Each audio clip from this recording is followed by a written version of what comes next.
fucking fucked. Are you frostbitten?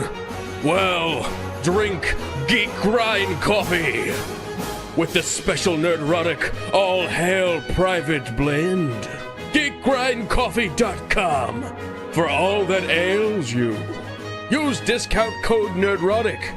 To get on the edge, have some success out there, get everybody out flanked, and then come right back with Kyle Eckel. Eckel has 9 carries in the middle of the field, and can...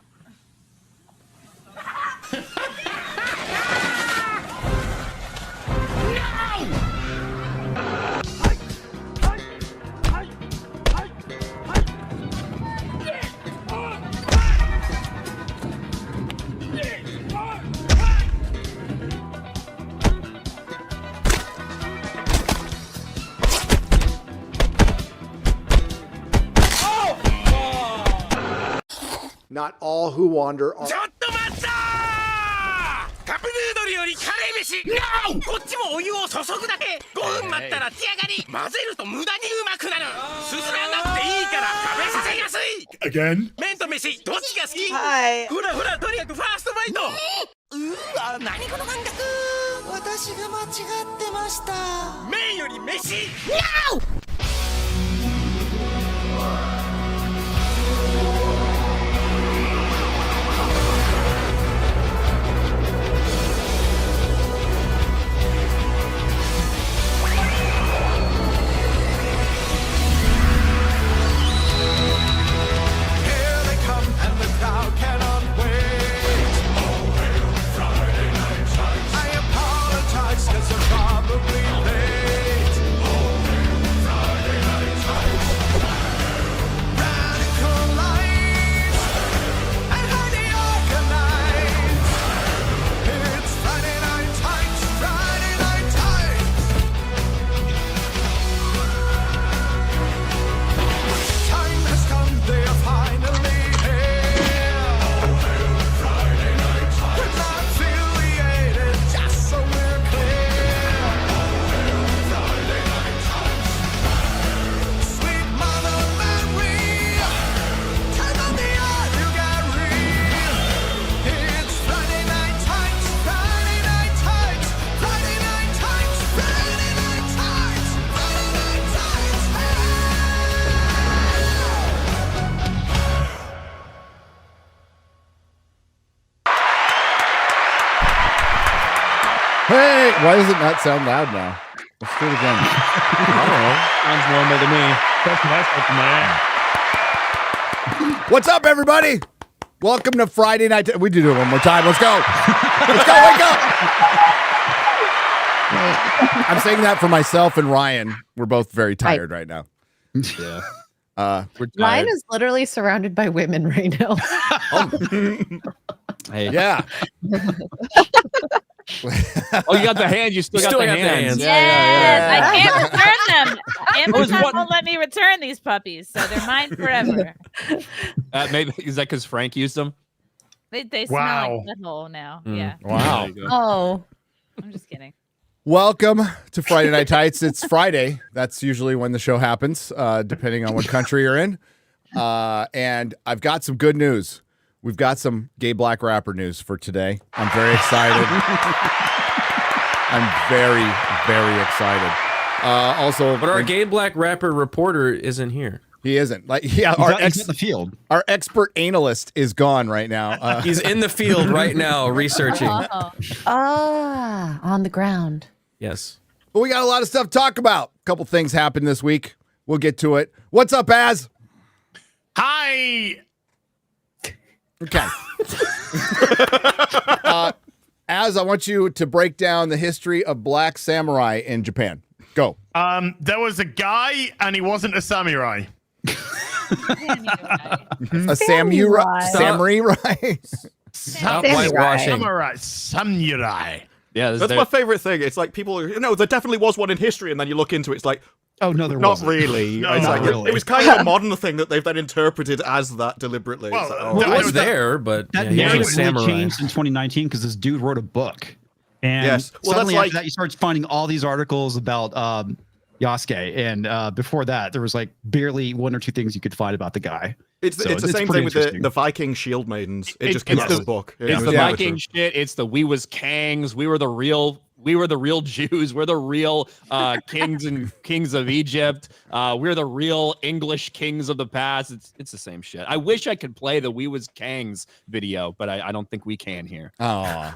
If you want the true story, he was a curiosity that was kept in service to essentially show off. Yeah, and then when his master died, like a circus. he surrendered. Yeah, he was involved in. He was basically he was like a sword holder, and I don't mean that like a gay way. He was a sword holder. There's no actual evidence he was a samurai. There's barely anything about the person. It was like the first black person they'd ever seen. They're like, what the heck? They didn't even believe this guy was black when he got there. They made him like take his shirt off and scrub his skin because they thought it was like ink or something. They didn't believe him. I love Japan. And he was not a lot of changed last week. Yeah, but so it is a real person. So based. The problem is there's actually no historical evidence that he was really a samurai. However, that has not stopped a lot of activists out there from proclaiming over and over and over again that he is. You need to educate yourself. Mm-hmm. All right. Well, and if he did hold it, it was more of an honorary title because he was given armor and a short sword. But as was pointed out, he was more likely a sword bearer. And he was actually, and again, this is what we're able to find in the historical record. He probably was friends with Nobunaga and probably did speak a little bit of Japanese, but he was, basically kind of touted around as a curiosity, like was pointed out. And when Nobunaga died, he was basically handed back over to the Jesuits, and he exits the historical record at that point. Come on, comics. A black guy with a short sword. The thing is about all of this. It's an interesting story. It's an interesting story from history, but not a central character in a story about feudal Japan. Well, if you're going to tell a story about feudal Japan, pick somebody from around it. That's the big issue. Guys, stop panicking. He'll blend in. Yes. This is the blackface for Asians. Level light 99. They'll put him in. They'll put him in. What's going on with Wikipedia and how they're going and constantly revising what is there. So history is being rewritten in real time to an extent, and it's pretty nuts. It's the easiest thing to do because a lie goes around the world faster than the truth puts on its shoes. Especially on Wikipedia. It takes a lot of effort for you to find out the actual story. Meanwhile, they just lie about it and say everyone's wrong, and so they can put in that kind of nobody really knows way before anyone actually this is actually the truth. We know from the Cartas, which was written by the Jesuits, and there's a book out there. Okay, comics. I asked okay? Sorry. All I know You can't get into the Jesuits, guys. You can't get into the fucking Jesuits, all right? Like, that's too much deep lore. Dude, history and anthropology is my thing. All I know is that a liberal white... But, another time and place. Not the Jesuits. A liberal white woman is writing the story, so I know it's bound to be accurate. Absolutely. Was she Canadian? Was she Canadian or American?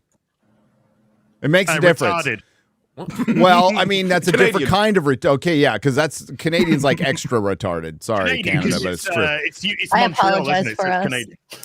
Yeah. The woke Canadians are like an extra. Yeah, they're commies. So sitting in for Odin and Jeremy is Disparu. Hello, Disparu. How are you? Hello. Yeah, it's good to be on. Just a little bit. And Shad. Oh, and Shad. And Shad. Yeah. Hey, it was Australian now. It was great talking to Shad on Open Bar yesterday. Maybe he's got a hangover. Well, it's good to be on to have a break from Doctor Who. To have a break from Doctor Who, which I spent most of the week watching, and now I'm scared of pianos. So you should be. You should be. Well, you got pianophobic, I believe now. I am too, but just the blackies. They're the in between. The two shows. She's back. The half notes. Chrissy's back. The baby hasn't changed her. Motherhood hasn't changed her at all. No, Disparu, we have another episode in 3 hours. Yes, I'm curious about that one because it's from Moffat. Yeah. And Dave, as I said, it's about as far from his as you can get. That it is darker, it is grittier and stuff. So I'm interested to see whether it's like a respite and then it's just back to how it has been for the rest, or whether he's gone along with it as well. Because he did have some good ideas in interviews about like what the Doctor was. That he spouts all of this stuff, but then he'll give you one chance and then he'll wipe out your entire species.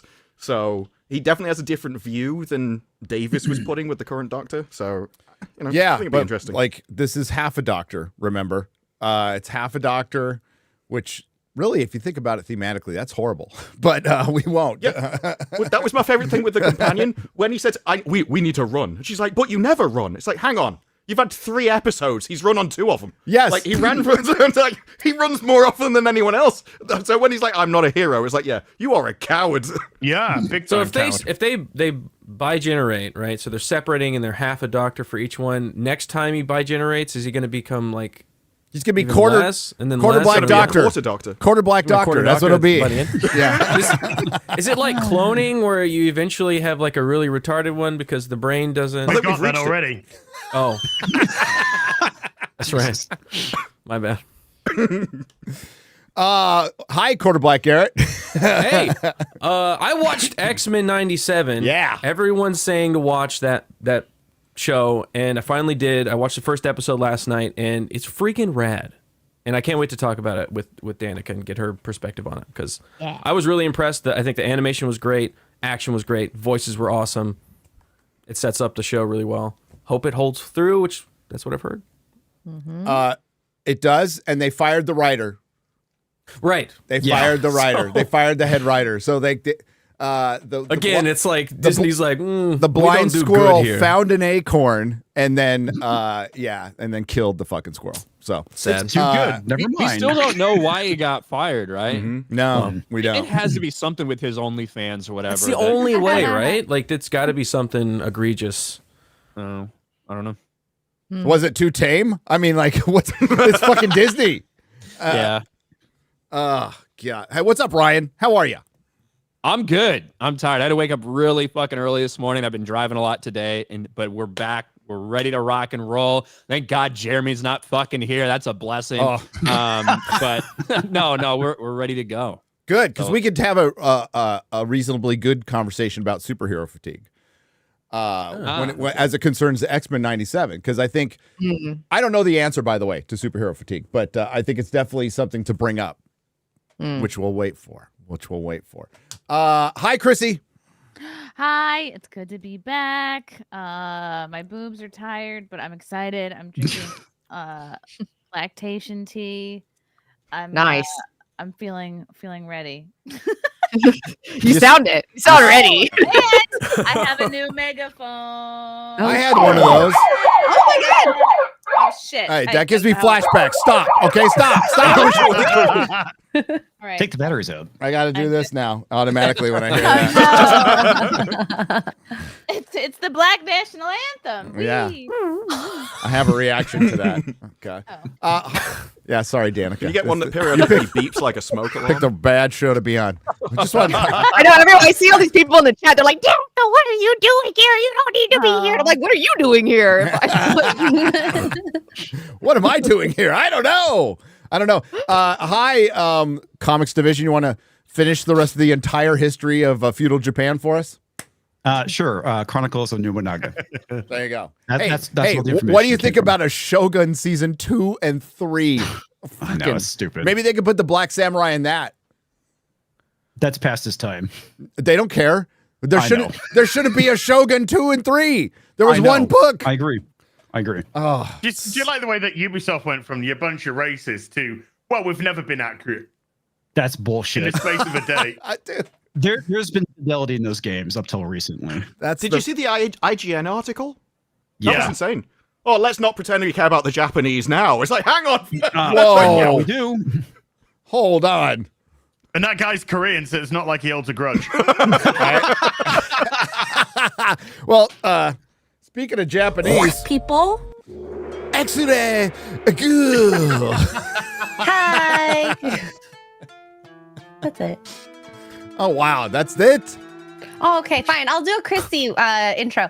My boobs aren't tired. I'm drinking green juice, so I have energy all day. Okay, but she has a kid and you don't. Mark. What's going on here? Hey. I'll It's shine just some the law, Mark I guess. signal for later tonight. Anywho. Is that you got your care package? Yeah, right Nice. this morning. I love the your same one? cup. It's so cute. No, My he has like a FNT. sexy devil. Hey, Oh, okay. fantastic. That What are FNT those? coin, it only took me 3 years to get it to you, dude. I meant to bring it out to the UK and I forgot it. So that was the first, the second Vegas meetup. Somebody's like, get this to Az, and I go, I promise. And Oh my God, it's the golden Buddha, Az, for fuck's sake. Yeah. Yeah. So I'm glad you got that. Yeah. And welcome back to the show, X-Men aficionado, a YouTube legend, comic book girl 19, Danika.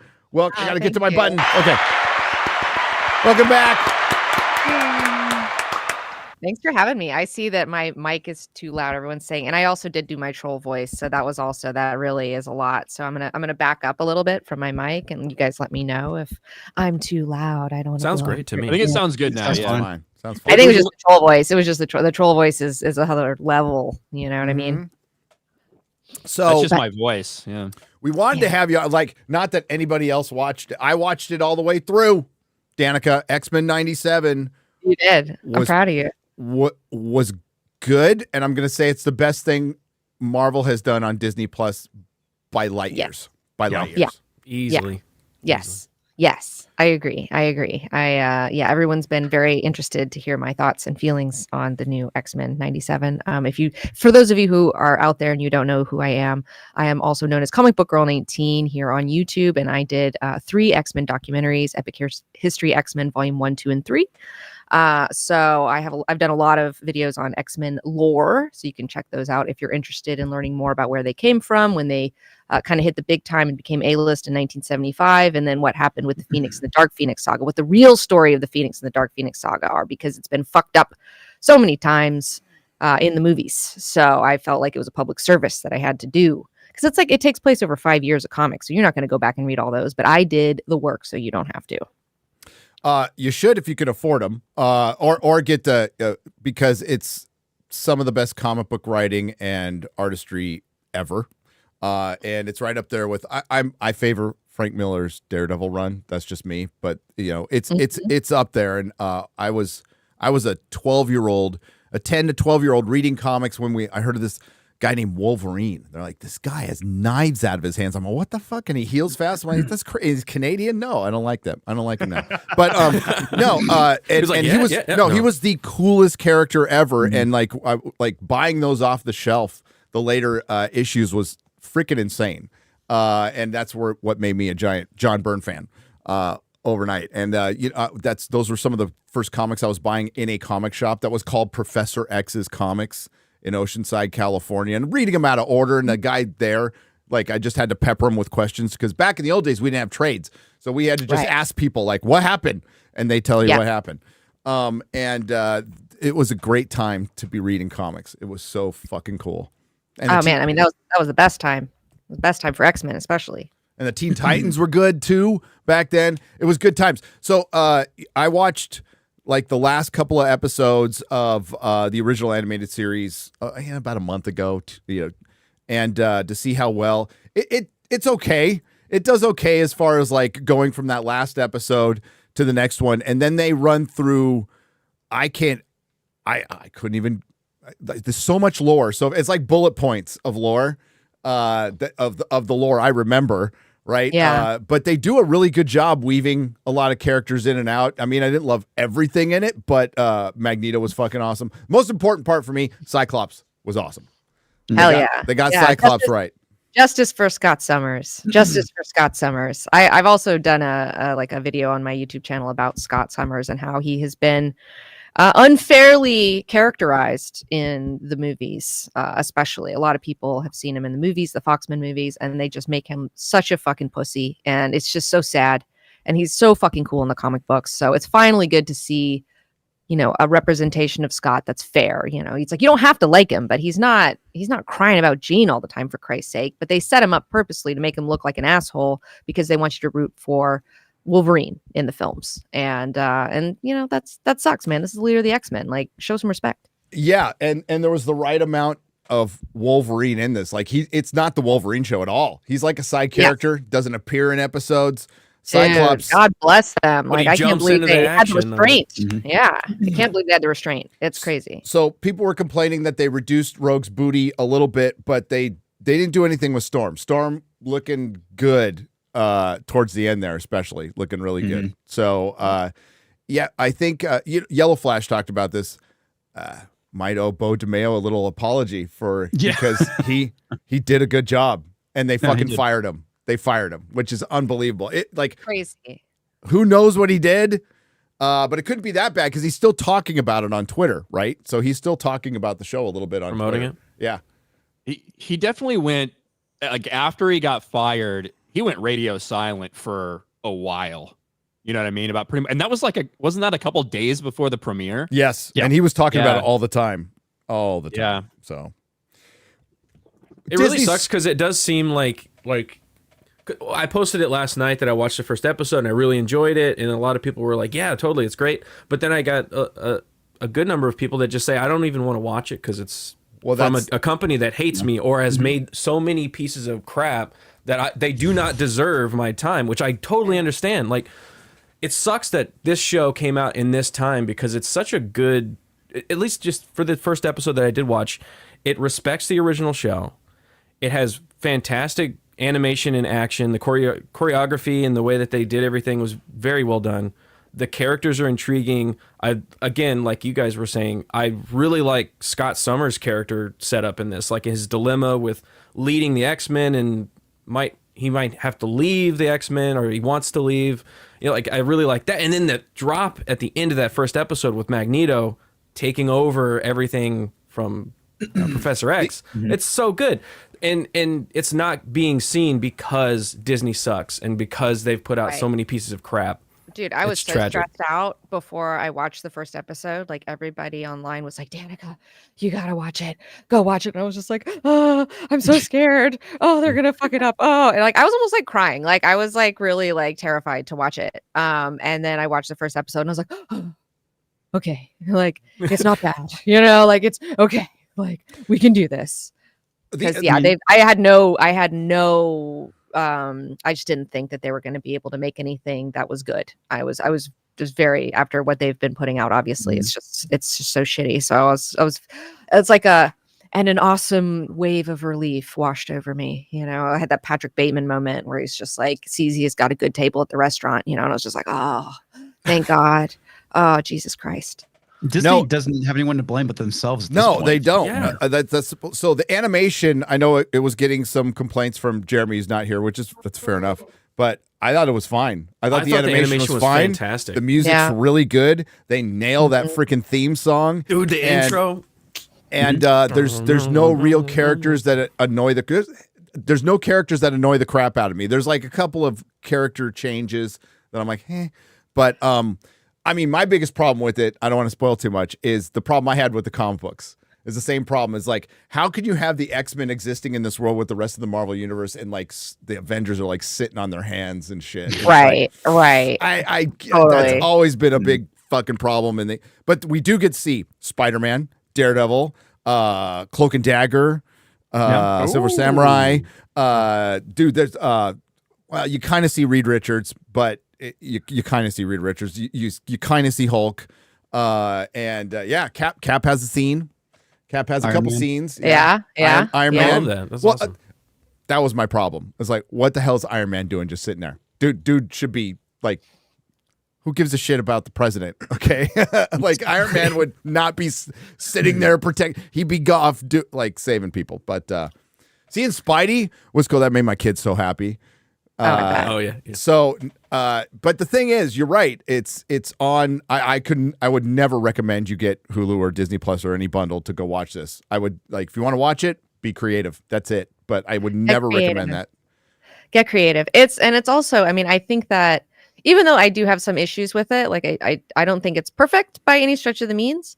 But I also think that they got what's important about the X-Men, and they really nailed the fucking drama, the interpersonal relationships and the drama, and just like they just got that so well done. And I was just like, yes, that's what I'm here for. I mean, that's the thing that I love about the X-Men is that you have all these really great male characters, you have really great female characters, they have all these really intricate interpersonal relationships, and even though, yes, they're fighting against evils and discrimination and all sorts of things, it's really, you're there to see, or for me, I was there for their interpersonal relationships and to see like them be a team and be a family, and also be, some of them are friends, some of them are lovers, some of them are somewhere in between. And it's kind of like a lot like, I was thinking about how it reminded me, I didn't make this connection before, but like Star Trek: The Next Generation, where you have this team of people who are on a mission together, and they have all these different relationships, but then some of them, like are lovers, and some of them used to be lovers, and and like, although through Next Gen, it's really Riker. Riker's like the hub of like all the sexuality of the show. I love me some Riker. But Scott has the biggest problem. Scott throughout this series, with Madeline Pryor and stuff, and it's very. I don't want to ruin it for everybody. It's the weirdest love triangle, but no, it's a rare. So he has a baby with a clone of Jean Grey. So, but he's more in love with the clone than he. Well, I felt like okay, so there's two genes. Give one to Logan. Logan can have one too. So everybody is there wins. like a more aggressive one? Well, the thing is, like, he raised the clone was pregnant with Nathan, right? So there's more of an attachment there. So he still loves Jean, right? So, but he loves both of them. I mean, I see that as a good problem, but So they took like, okay, so the mental affair thing, there was only like one little image of that in the show, and they didn't really get into it too much. But they in the comic books, Grant Morrison had to run the new X-Men, and in that, Emma Frost is the one who's like counseling Scott, and they have a psychic affair. Yes, they do. And then Jean walks in on them. But I like the change of this. Like, I like that Madeline Pryor survived, because in the comics she died and Jean just kind of absorbed her consciousness. But I like the change there, because like there's stuff that they definitely changed that I was like into it, and I think it's really interesting to have two. It was split in my shop at the time, by the way. A lot of people did not like the Emma Frost psychic affair. They were just like, and these are older X-Men fans. So dude, that's so hot. What are you talking about? What are these guys talking about? Were they just like sitting in a room, just thinking about each other? Yeah, it's like it's not. And then Jean Grey walks in. Technically, it's no. When Jean Grey, in the show, when Jean Grey can like figure it out, it's like, what are you doing? So like, hey, yeah, they were definitely thinking about each other. Get about my man's brain. Yeah, bitch. yeah. But I think that was really hot. No, I really like that. And I thought that was good. But the thing, my biggest complaint though about X-Men 97 was that they just burned through fucking storylines at light speed. And it's like, slow down, motherfucker. Like, they're making the same mistake that Game of Thrones made, where it's like, oh, we're just going to burn through the first book in one season. And it's like, no. You could take the first book and have 2 to 3 seasons easy. I think their mentality was Marvel was shutting down a bunch of their animation studios and moving them to Canada, and they were thinking like, we're probably only going to get one. We're getting wiped. Yeah, let's just shoot all over. Everyone's saying my mic is like super hot, and I'm like so far away from it, and I don't know. Blame Garrett. It's just Garrett's fault. It's not me. It sounds People are really upset out there. But I think the bigger issue, and Lady Greymaster, if you could look real quick, has Samba TV reported ratings on this at all? No, but here's the thing with that. Yeah. When it comes to these fucking animated shows, if you're expecting it to get the audience of even the worst viewed like live action shit, I just wouldn't expect that. I wouldn't either. It's a niche fucking audience for people that are like, wow, it didn't even. Would you expect it to chart next to all these live action things? Well, it's 30 minutes long. Yeah, I agree. It's 30 minutes long. I think the word of mouth on this is great. Whether it charts or not, it doesn't matter. It's getting a second season. The biggest problem is Bo DeMayo's not going to be running it. That's a big problem. Mm-hmm. Like we're talking about an animated show that's not geared for kids, right? An animated show that's geared towards people our age. Yeah. So it's just not going to have the same appeal as most of the other stuff. Well, they left the animated series on a huge cliffhanger, and they did that with Spider-Man too, which was terrible. But they left them both on huge cliffhangers, so at least there's that, with Professor X. But yeah, I liked it. Dude, it was so horny though. X-Men 97 was so fucking horny. I loved it. I loved it. Like the fucking Magneto and the little Speedo on the fucking X thing. Like, what is that about? And then Magneto with Rogue, their whole thing, you know, was just like, and then Gambit was such a fucking cool guy about it. Remy was just like, hey man, I get it. We're still friends, babe. Like, and it was just like, hell yeah, man. He's such a good fucking dude. And man, the way he went out, I fucking cried when they did the Genosha genocide shit. I mean, that shit got me. I was like, bro, that was like, whoa. Really well done. Really. When fucking Magneto like said, like, don't be afraid to like leech, you know, I was just like, damn. From Disney out, you know, outside of like, maybe part of phase 3. This is the most Marvel thing they've ever done. This is like the most pure Marvel, like comic book thing they have done. Imagine this. Imagine Endgame happens. They don't make anything. They stop. And this is what they drop. They go, hey, we haven't been doing anything in the MCU lately, but here's some X-Men show. They push that hard, and then boom. Like we were saying, I think last week, phase 4, start with Fantastic Four, period piece in the past, and you could even... That's a different reality. Right into X-Men.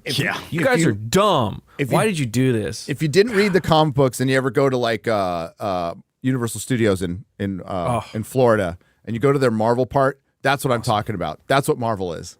That's what Marvel is. And like Disney is not anywhere near that anymore. And it's like this older part of the park, and it's got this really old Spider-Man, the animated series ride that's fucking awesome, by the way. You go into it, it just feels like you walk back in the 90s. Like, it's so good. So good. What's with all these prudes in the chat? Like, did you guys not realize that X-Men's horny? Did you guys not know that? It's about a bunch of like young adults living together. I mean, all right, incels. Okay. Oh boy. I don't think that's the way. I don't think that's the way you want to go. No. Bro, like let me live over here. Damn, like, jeez. Oh, and by the way, a lot of people are like, "What the fuck are you wearing?" It's called a Gambit hoodie from my casual cosplay line because I love X-Men so fucking much that I made a whole fucking capsule fashion collection. So this is the athletic wear for the Gambit thing. So I mean, a lot of people still available somewhere. Cool. No, it's not. I fucking sold out of that shit. Damn. I know. I had like a Wolverine polo, and then I had a zip up long sleeve shirt for Cyclops too. So it's like if you want to go to the convention and you want to represent your guy, but you don't want to do a whole thing, you don't want to dress up the whole thing, you know, you could just wear some casual cosplay. I like that. Yeah. No, they're all adults in the chat. They're fine. Hey, listen, I will say my criticism. I'm here to start a fight in the chat. I will fight you about X-Men. I will fight you. I would not fight the chat ever. Ever. I have nothing to lose. I'm a woman with nothing to lose. I'm the most dangerous one on here. My biggest criticism of X-Men the comic book, why I dipped out so much, is because it got too soapy. It got way too soapy for me. So I was like, I need some more like fighting. I need some more fighting and epic battles.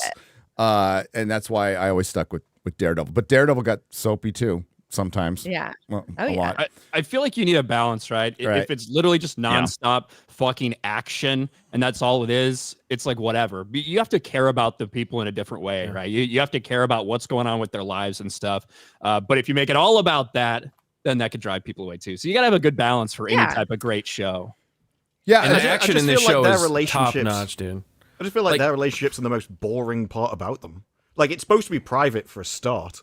If you go around telling everyone about your relationships, it's a bit weird to begin with. And so to see that in a show, it's like, I don't care about... What are you talking about? Isn't that storytelling? Is like characters and their interpersonal Well, no, it's who they are would be the storytelling part of it, rather than just who they're banging this week. Yeah.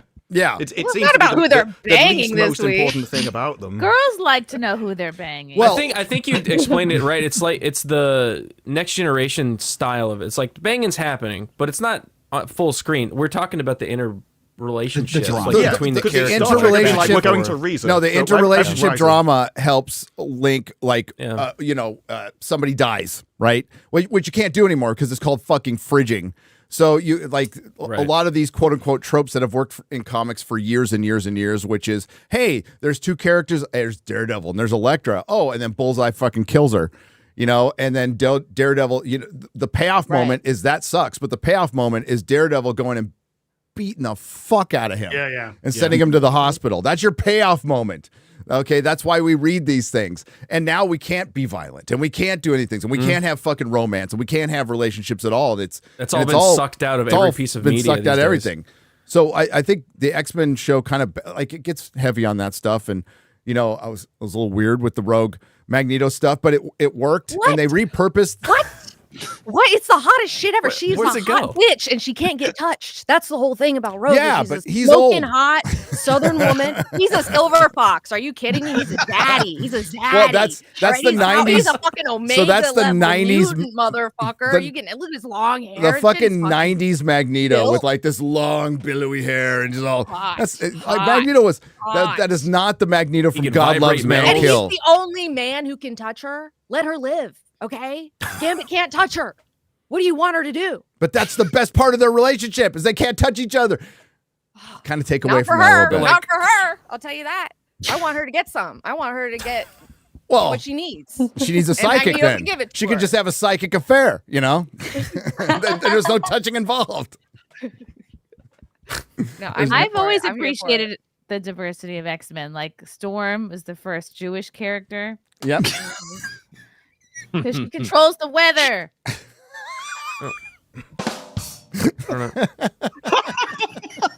I thought you were going the Black Israelite route. I think she wanted to. I think she wanted to. Oh, but hey, go and don't subscribe to Disney Plus. Fuck Disney Don't do Plus. that. Yeah, don't do that. Don't do that. Graph Web, don't do it. Graph Web, don't do it. But as far as the interest, I think Ryan's right. I mean, I wouldn't go out there and call it a flop. I mean, how do we even know, right? Like you would have to compare it to What If. That would be probably comparatively the only thing you can do it. What If was fucking terrible. Like What If was now reportedly it did get less than What If, which was a surprise. That's not good. That's because people watched What If, and then they were like, yes, I'm not going to watch another animated thing coming from Disney. No. But the problem is that X-Men 97 before this came out was always revered. People loved it. It's always spoken about highly, even today. Then Marvel announced that they're going to bring back X-Men 97, and you cannot in any capacity blame people for going, no, 2024 Disney, Marvel are going to make this. Yep. I'm done. I'm out already. You can't blame them for that. You can't blame them for not giving them a try. Yeah. Well, yeah, and look at the difference of what Bo said. Like at first, I think he got quite celebrated for what he said about The Witcher, because I think it was him that said that, wasn't it? That you've got to respect someone's legacy before you can add it. Now he was only recruiting fans of it. And then later on, he's like, oh yeah, we're changing all these characters. It's like, is that you sure that's what you want to point front and center? Like, which character's non-binary this week, given the entire situation that you're entering? There are better ways to pitch your show to get people excited about it. And if you choose the wrong aspect just because you think this will go, it will destroy all your marketing, whether it's good or not. And if makes me wonder if maybe he was hinting at talking points. I don't know if those were actually his opinion. Maybe they are. I don't know. Well, he said them, so I'm going to blame him for them. Yeah. Like, if you don't turn around and tell them no, I consider that your fault. Yeah, I totally agree with that. With so much of the marketing out there that gets blamed on marketing, it's like you can say no. As an actor, you can word things differently. You don't have to repeat word for word what is scripted out for you in reality, but they do. So that is ultimately your decision.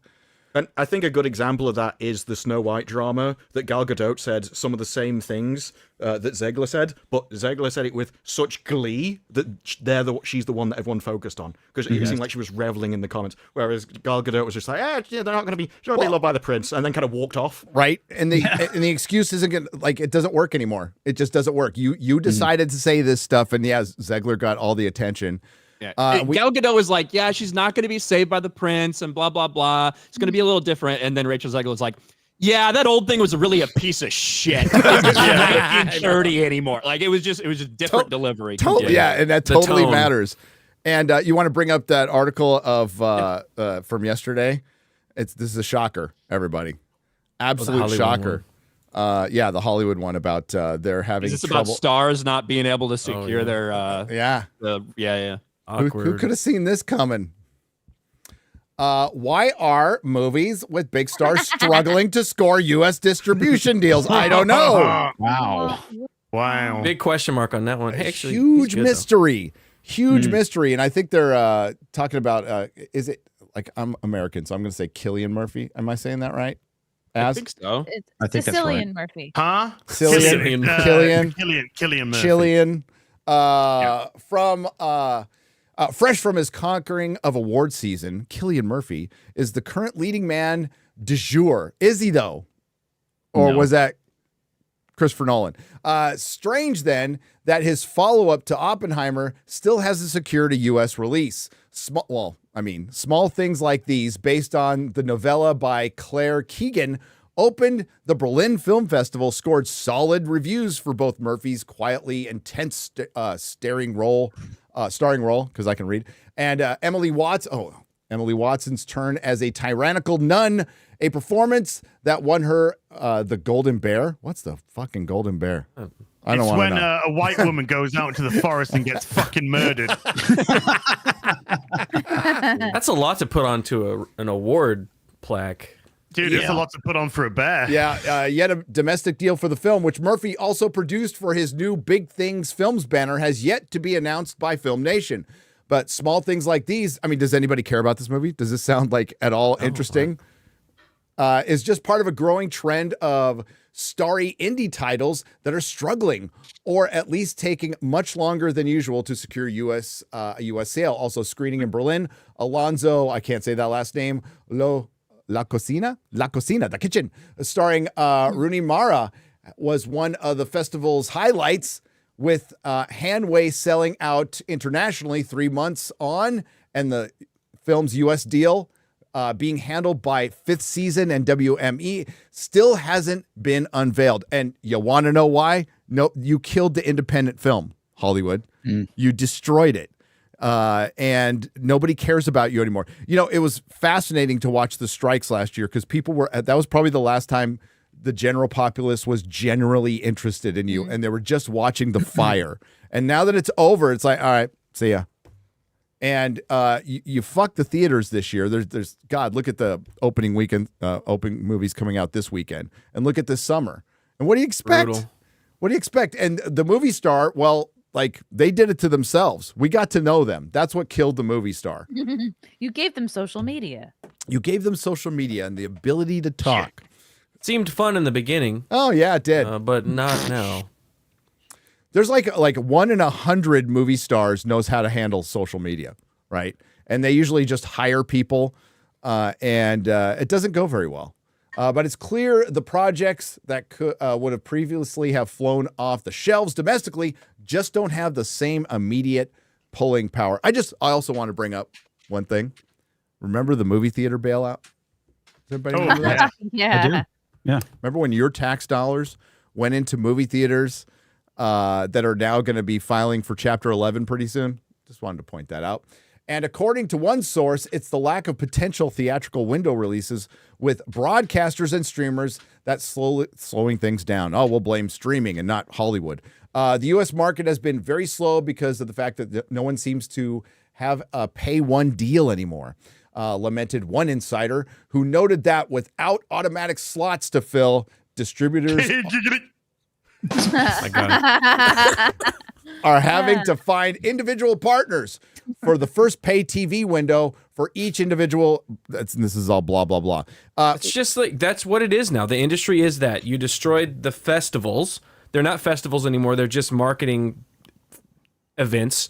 You've destroyed the movie theaters. You've destroyed the movie theater experience. You've destroyed the marketing for every single movie. You've trashed everybody, like half of the country. You're seeing the behind the scenes celebrity inner relationship stuff, which that I don't want to see about in a show that's curated and written. That's fine. Outside, I don't care what Brad Pitt's doing. I don't care about any of that shit. That's your fault, Hollywood. And they keep, like, the headline. Why is that? What's happening? Who knows? We all been saying it. Well, it's also too like the internet. I mean, younger people don't have the attention span for movies. They don't care about movies. So you have a whole new generation coming up who's like on TikTok, and that's what they're interested in, and that's fine. It is what it is. But I mean, the audience is shrinking as well. They're interested in They're aging younger out. maybe creators around their age, like younger YouTubers as well.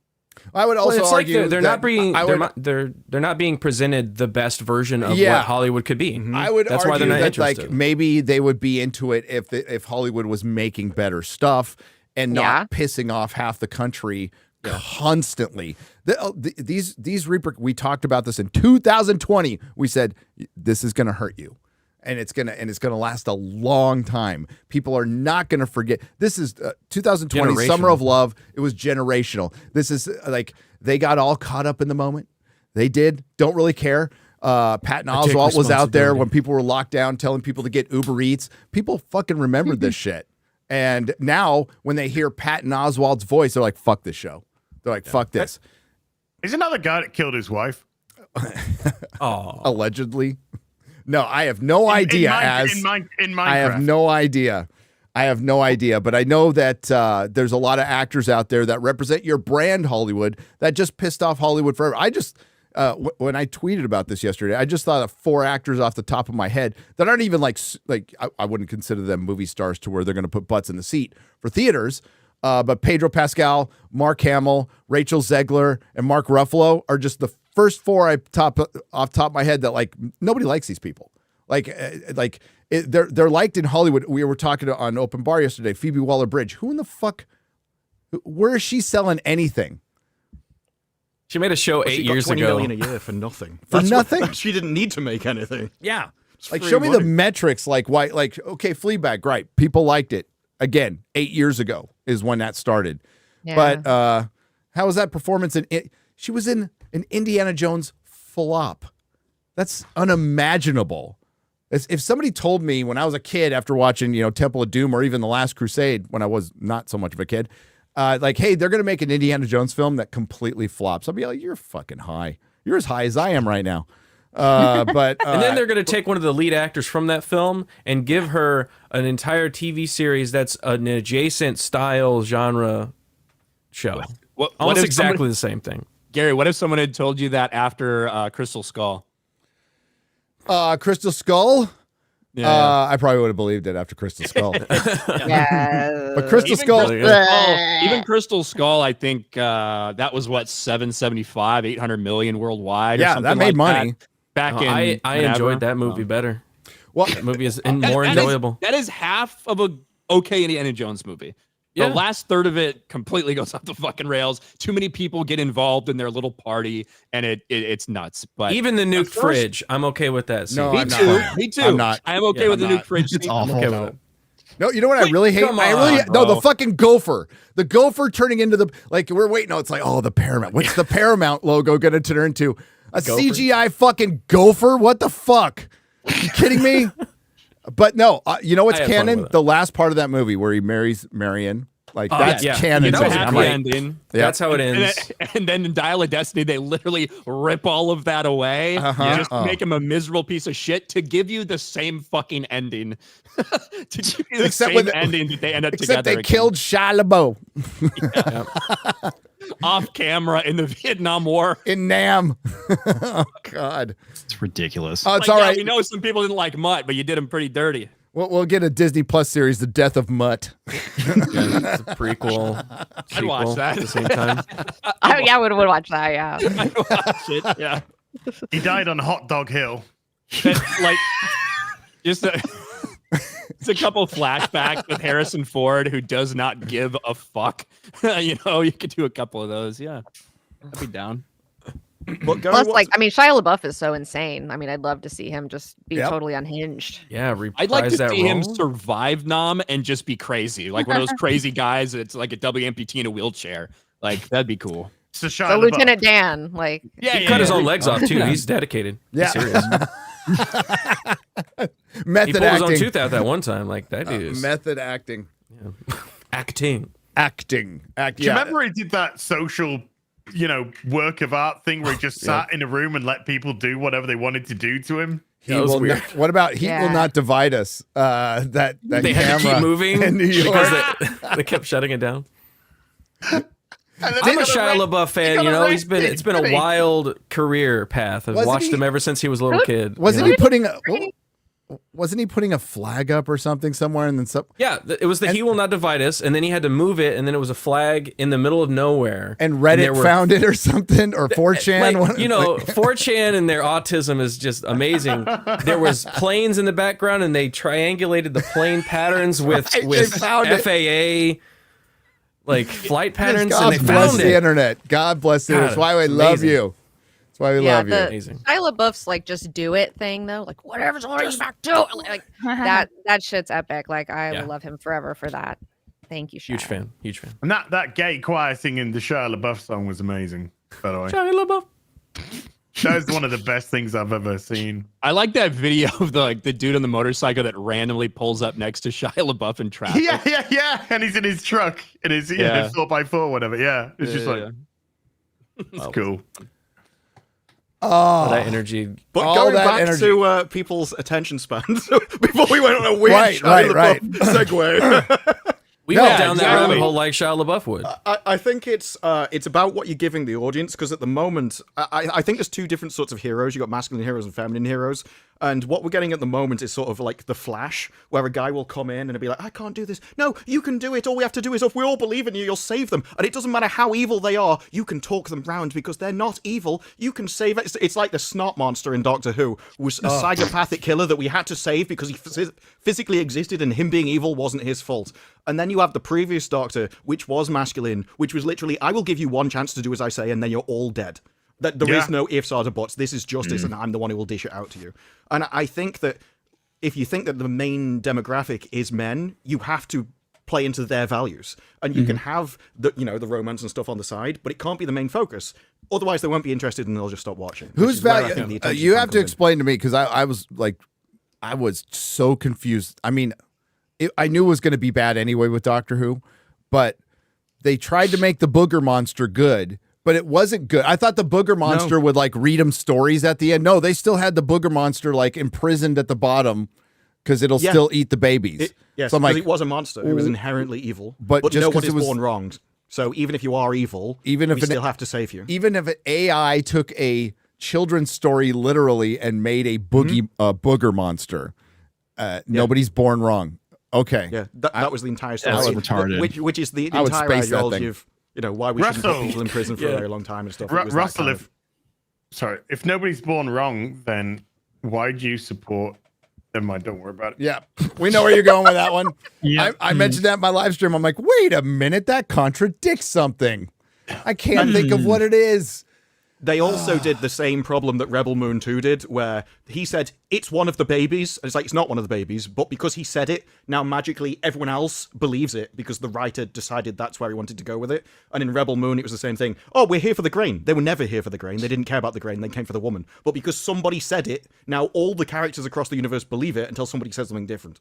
It's just terrible writers can't remember what they said before. Nope. But the evil monster put the kid in the locker to protect it. Did it, or did the kid go in there himself? Well, we don't know that. Could have got in there because it was in a. How's it going to reach? The kid was in a moving. Okay, sorry, Danica. We're talking about talking babies from a Doctor Who episode that nobody's watched that are running from a booger monster, and the monster was going to get taking it all in. Yeah, I assume that the kid just went in there and hid. Yeah, well, that's what they said. Yeah. Like, he was scared, so he was crapping himself. Which I think is a good defense mechanism. If you're going to get eaten by a creature, crap yourself. Crap yourself. Like, it's a good chance it'll put it off. Maybe. True. If you're a booger monster, you don't like crap, that's your only weakness? It turns well, would you want to eat it after that? Oh, my God. Well, I mean, that kind of represents what the Doctor Who episode was, crap. So, I mean, that's what it was. Yeah, would you want to consume Doctor Who after that? I know. Great messages. Hey, kids, you're never born wrong. Also, black women don't want to have anything to do with you.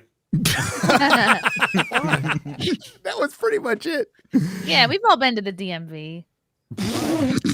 I was going to make a worse joke, but I won't. Do it.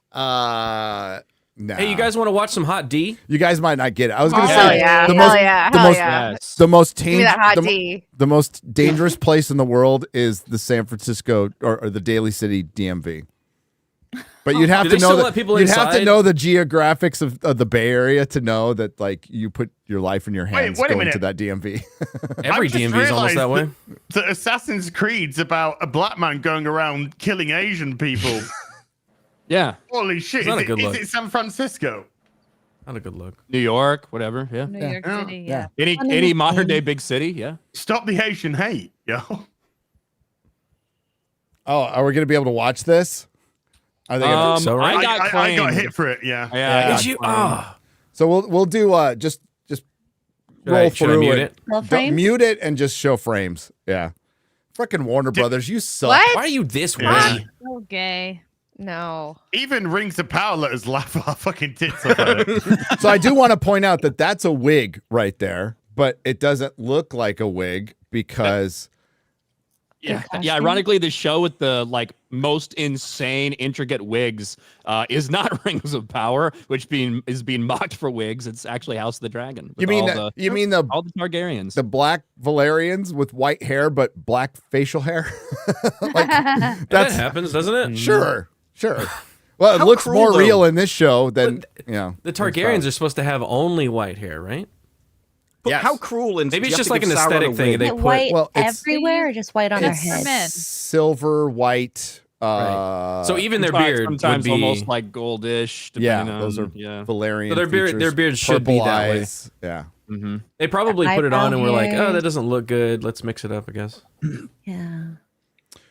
Well, I mean, like they even tried for Daenerys and everything. Yeah, in yeah. Game of Thrones, Mhm. they tried to make it purple, and it just didn't end up working. So Yeah.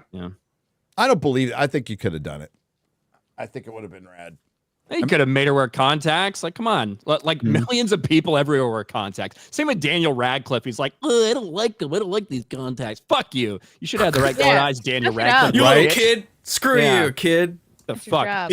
Put It's these not like in. that's probably one of the most used lines is about fucking Harry's eyes throughout the entire series. Yep. That really is. Yeah. Couldn't You even have wear eyes contacts. like your mom, except they're not like your mom's at all. What color should they have been? Should have been green. Green. Wow. Yeah, not blue.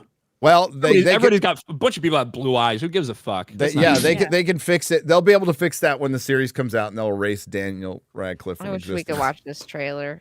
I know. I don't wish we like could this. too. It's Matt really good. Smith. Well, My favorite line of it is like, "Fuck dignity, I want revenge." I want revenge. Yeah, I we're was gonna, like, we're to see yeah. Aegon like actually come into his own and love the power that he's getting to wield.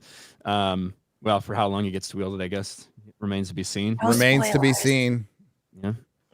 That comes out in a month. By the way, we are The under a dragons look month so away. good. Man, we're a month away. We're a I month- like the line from Daemon when they're talking about all the houses are rallying to like King's Landing and their cause, and he's like, he's just something like, "Who knew they'd be so eager to die?" Or Yeah. some shit. Yep. It's like, oh god, that's fucking good. I love Daemon.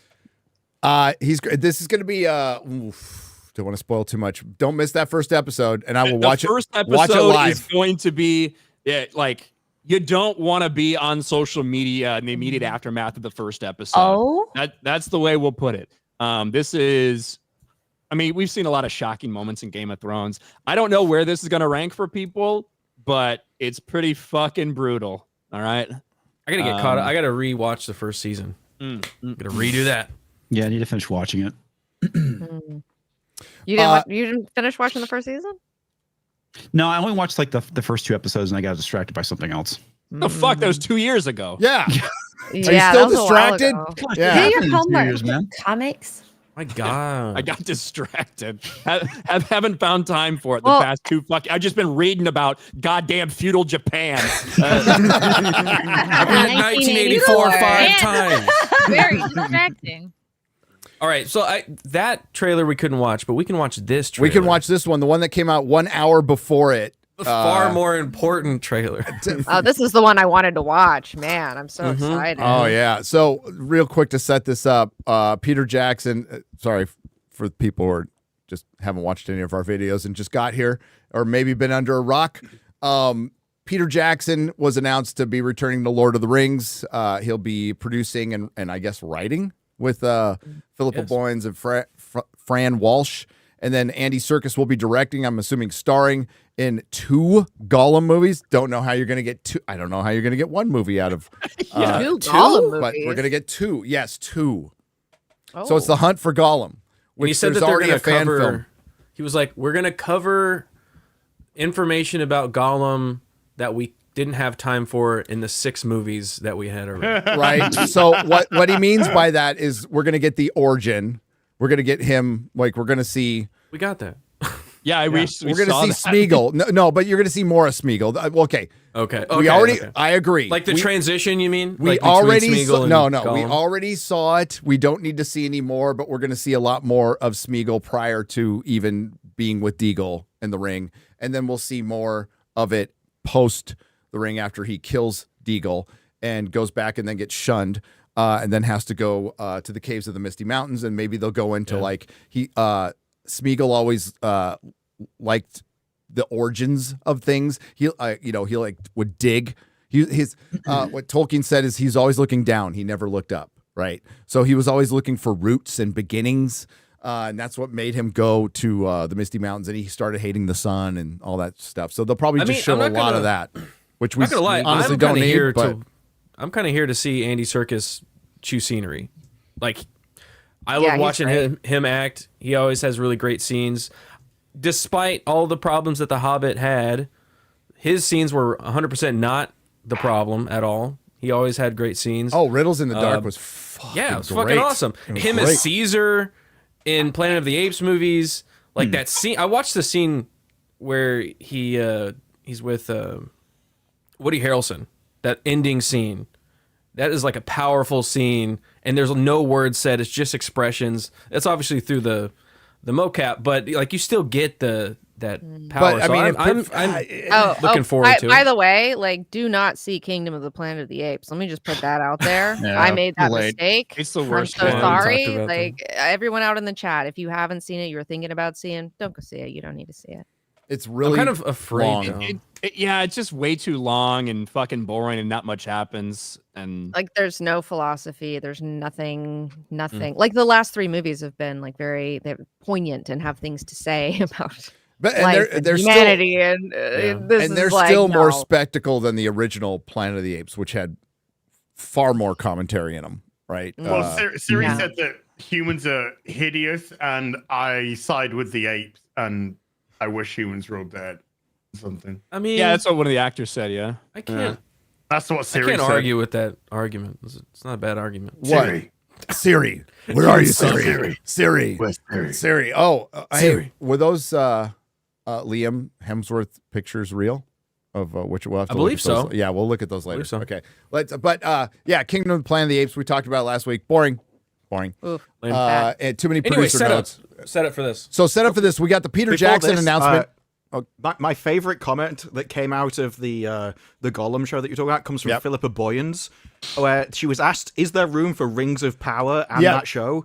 And she said, "There's room enough for lots of people to exist in this space. When it comes to Rings of Power, honestly, I haven't seen any of it. I didn't want to watch it too much because I genuinely didn't want to be influenced by it." That's a really nice way. She was being very political there.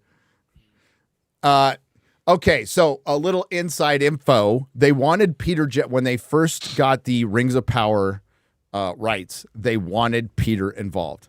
They tried to get Peter involved. You know who didn't want Peter involved? The Tolkien estate.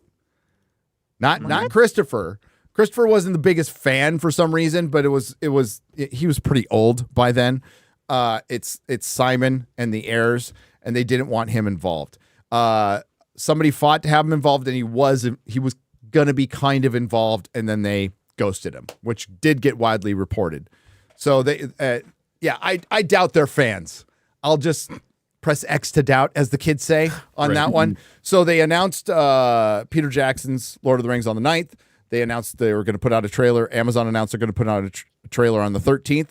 On the 13th as well, Warner Brothers announced that, hey, we're going to show some War of the Rohirrim footage and maybe eventually put out a trailer. So it's kind of tit for tat on announcements.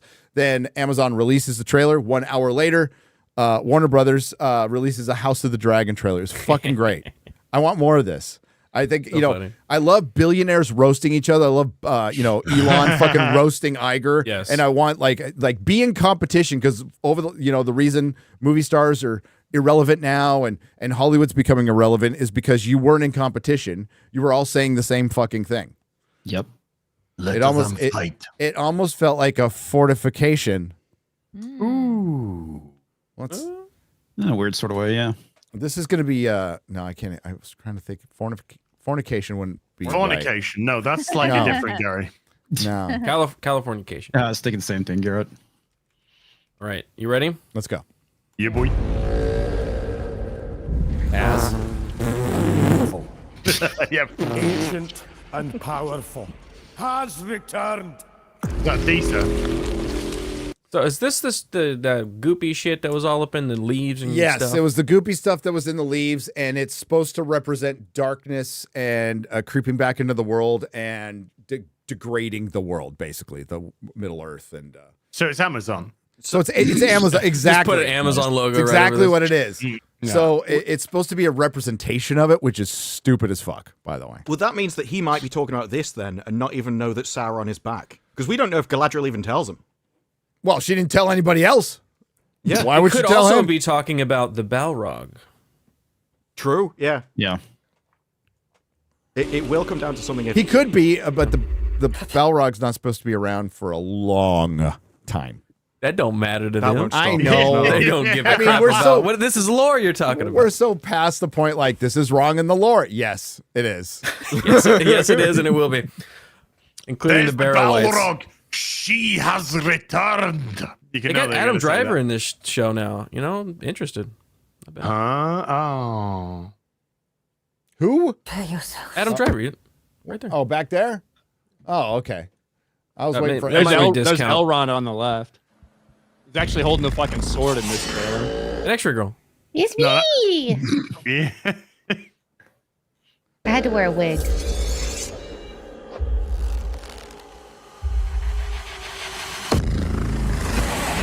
He looks like Elrond looks like just a child. He just looks like a fucking child. It's like this is supposed to be Elrond's a badass. It doesn't. It looks like Doogie Howser. This is his origin story, okay? Is this the Goonies? This is him coming into his own from being like a poet, politician, and becoming a warrior because Galadriel has to show him how. Yep. Well, I was gonna say this is him seeing what she has seen. Yeah. Now he's seeing his share.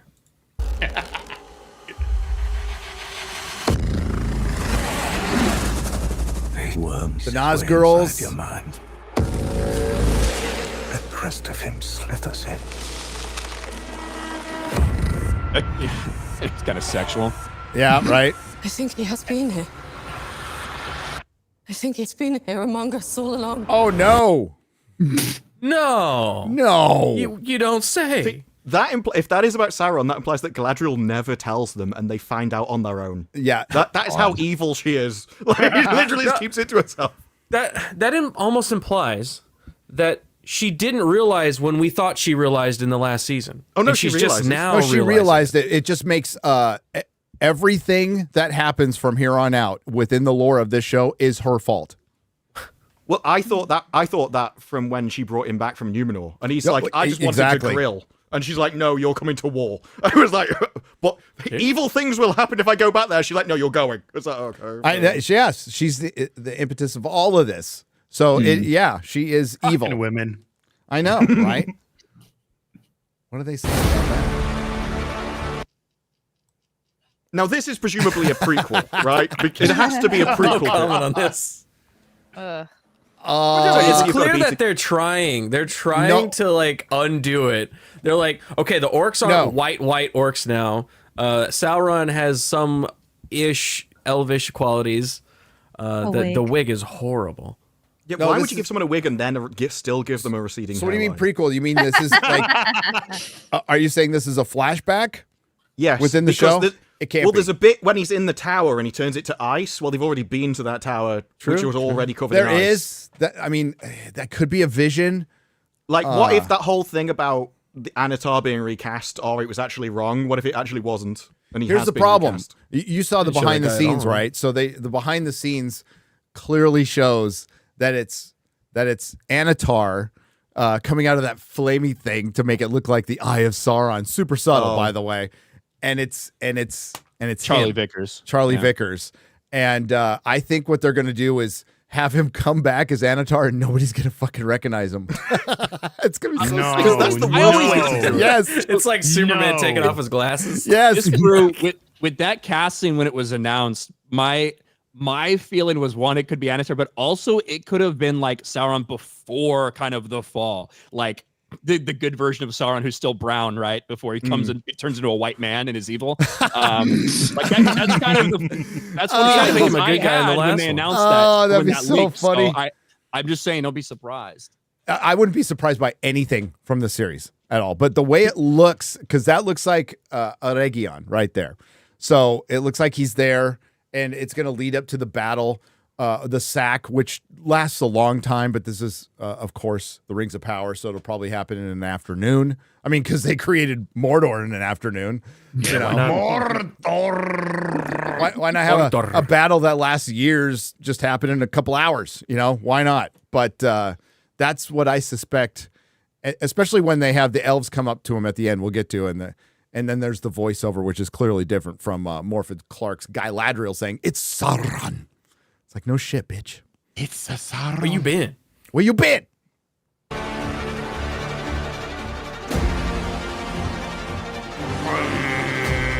love the characters. Nice green screen. Every soul. Looked awful. When she's on a horse, it looked awful. Yeah, there's some green screen there.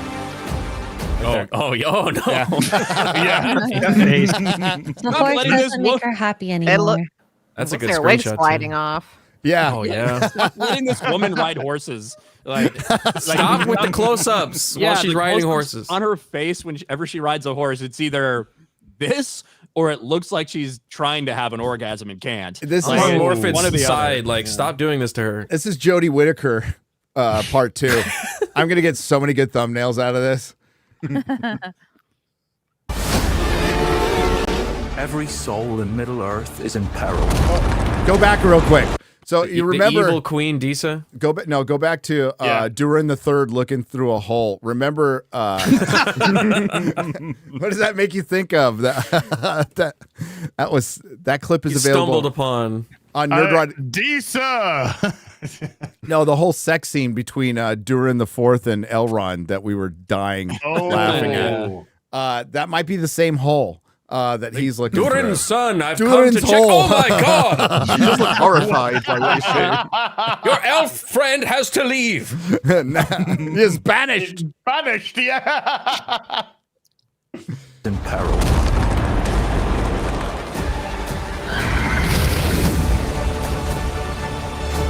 I remember that. Remember all that?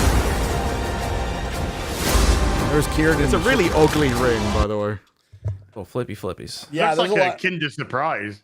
It's from a cereal. You know, ring box. pop. The candy ring. Yes, ring pop. Yeah, candy ring. Raspberry flavor.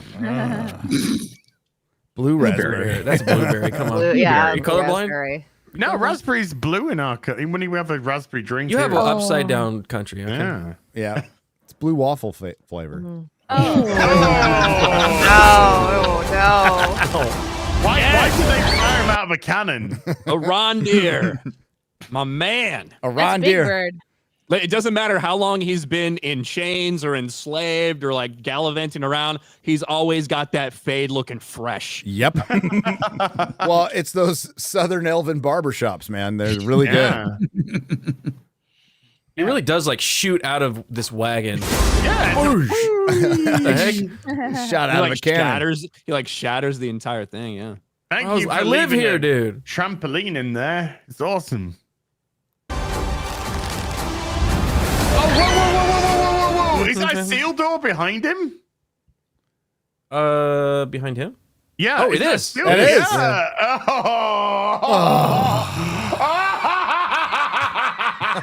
No. Man, Isildur can't catch a break, dude. Like he's just No. being protected by everybody. He's a pussy. It's the worst casting for Isildur, too. It's just fucking terrible. We need somebody who's a massive pussy. Like, Elendil's decent, like, the only real decent Elendil's casting. not bad. Yeah. And Durin the Third, but everybody else sucks. Didn't they leave him on a cliffhanger that he died in a house? Yes. Yes. Died in a fire. So they've spoiled their own plot in the trailer. Yeah. Well, no, they spoilt it when they faked he was dead. And Well, we know well, he yes, can't be but dead. they're assuming that people don't know the lore. They're of the assuming you series. don't know. You didn't what watch if they do Lord of kill the him in Rings. this? And they just don't care. Somebody else just goes, I'm a Isildur. Pulls up like a No, staff. they just replace it with his little sister. With his sister that didn't exist. Oh yeah, she's back. Yeah. Titty McBig Tits. Yes. Yeah, I like to Characters on. That was Region. That's the new cast. That's the new New guy. Yeah. New Adar. This time more ugly. Yes. This time more Orkia. Because he's in Mordor now. See, look at all the orcs. They're like not that pale white look anymore. They're wearing Where did all masks. these guys come from? Aren't they? Looks like they're wearing masks. Maybe they were all maybe they were all white from like, I don't know. Well, it doesn't make much sense because they were like trying not to be exposed to the sun or whatever. Maybe that's the opposite way. Maybe Or they'll he get only darker. hired like little pale ones that could dig holes because they were making that big trench. But wait, then they Sure. had the elves do that. This show's dumb. That giant trench, that giant miles-long trench Yeah. that nobody noticed That from any of was the secret. watchtowers. They cleared trees for miles around it. Bro, they built- the idea that the elves are on a tower that looks over the valley. the idea that immediately the fucking black elf that you trot out there for representation immediately gets put in chains. Put in It's like, chains. it could not be like more heavy-handed. Holy I know. But that whole tower scene was they made a tower that was entirely pointless, and it was only actually useful once somebody had dug all of these complex system of trenches through like to the actual volcano in the first place. So what was the tower even for? Why did it have some complex mechanism with a sword that needed to be put into a hole to unlock it in the first place when it was worthless? That's true. So okay, Ryan. So It the mechanism wasn't a just very good show. Yeah, the tunnels were harder. The tunnels were the hardest bit. Yeah. So the mechanism just unleashes the water, and then if there was no trench, the water just would have gone on the ground. There's no. Oh my god! And then water started a volcano. Right. Yeah. Okay. All right. From like a river. We're in fantasy land after all. So. Okay. It's magic. just It's magic suspended water. They just ate up a pyroclastic blast in the face. I know. I was going to bring that up. Yeah, nobody died. Stupid. Just my soul. He's so Is Sauron? That way. Yeah, it's Anatar, isn't it? This That's is tough. Yes. yeah. This Bring That's that bad. hairline down, bro. That's not good. No. Oh.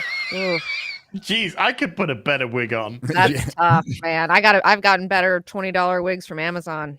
Jesus. And that's like And it's the least, surprising because I got it from Amazon. They could have ordered there you it. go. We shopped at Temu. The irony. that's like the least embarrassing part about like the decision making. Like the fact that they didn't just cast someone else for somebody that can literally change their fucking appearance is insane. Like it's so stupid. It is. You look like Anatar, but human and brown hair. Okay, yeah. Because it was me, you fucking dopey cow. You know, Celebrimbor is going to be like, I just met this fellow here. He's taught me all about alloys. Yeah. We've had an unexpected visitor. We've had two mysterious strangers show up that really want me to fucking make these rings in the past 3 days. I guess I better do it. Exactly alike, but he's got different hair. Not It is suspicious a at all. pointy. Yeah, it can't be him. Really.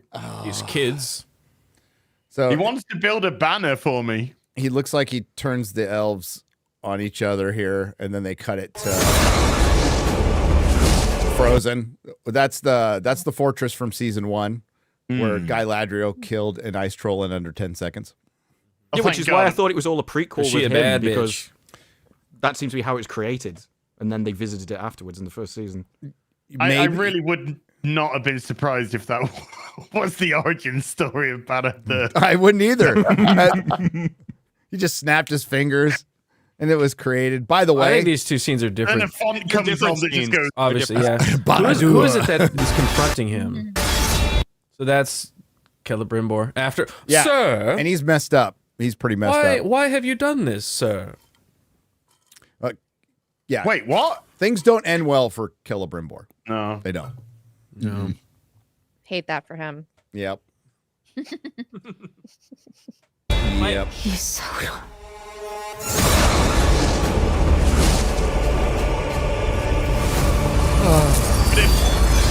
If that's the tower from season 1. Oh, we finally made it to the end of this trailer. Oh my god. Oh my god. Okay. Thank God it's finished. Oh, you should have been there when we went over a Rebel Moon trailer for an hour. Oh, that's oh my god. Please. We should could have watched the House of the Dragon one. That's actually something I'm fucking excited about. I kind of I was watching it on my phone while that was going on and had captions, so I just was watching the HotD one, which is one we could watch it and cut it out, but then we'd lose the chat. And I don't want to lose the chat. We don't want to do that. We don't want to do that. No, we don't want to do that. Chat. Looking forward to House of the Dragon. Yes. Absolutely. And not that. And not that. And not that. It was great for them to drop it right after they dropped their teaser. Now, I don't know exactly what time they ever really planned on releasing it, because before the Rings of Power trailer came out, it actually got leaked. One of the foreign language versions got leaked online of the final House of the Dragon one. And they finally just said, well, fuck it, it's out anyway. Boom, and dropped it. It happened to be an hour after Rings of Power dropped theirs. But just fucking owning them in every way they can. Over it in the Nerdrotic video about it, so go watch that if you haven't after this stream. But it's ratioed in every single country. Every single Amazon Prime version. Whoa. Ratioed. It's amazing. Hey, I just want to give a shout out to Shady Waffles real quick. He says, I don't give a fuck about chat. I don't want to let you know I've been watching you guys. I care about you, and I want to say I'm sorry. I'm sorry I called you incels. I didn't mean it. I got riled up. That was my bad. I hope that if you don't have someone in your life to touch you and love you, that you find someone. You know, you can just touch yourself. As does. Yeah. It's not the same. It's natural. It's not the same, But until then, just don't overdo it. Just don't overdo it with the touching. It's good for the prostate.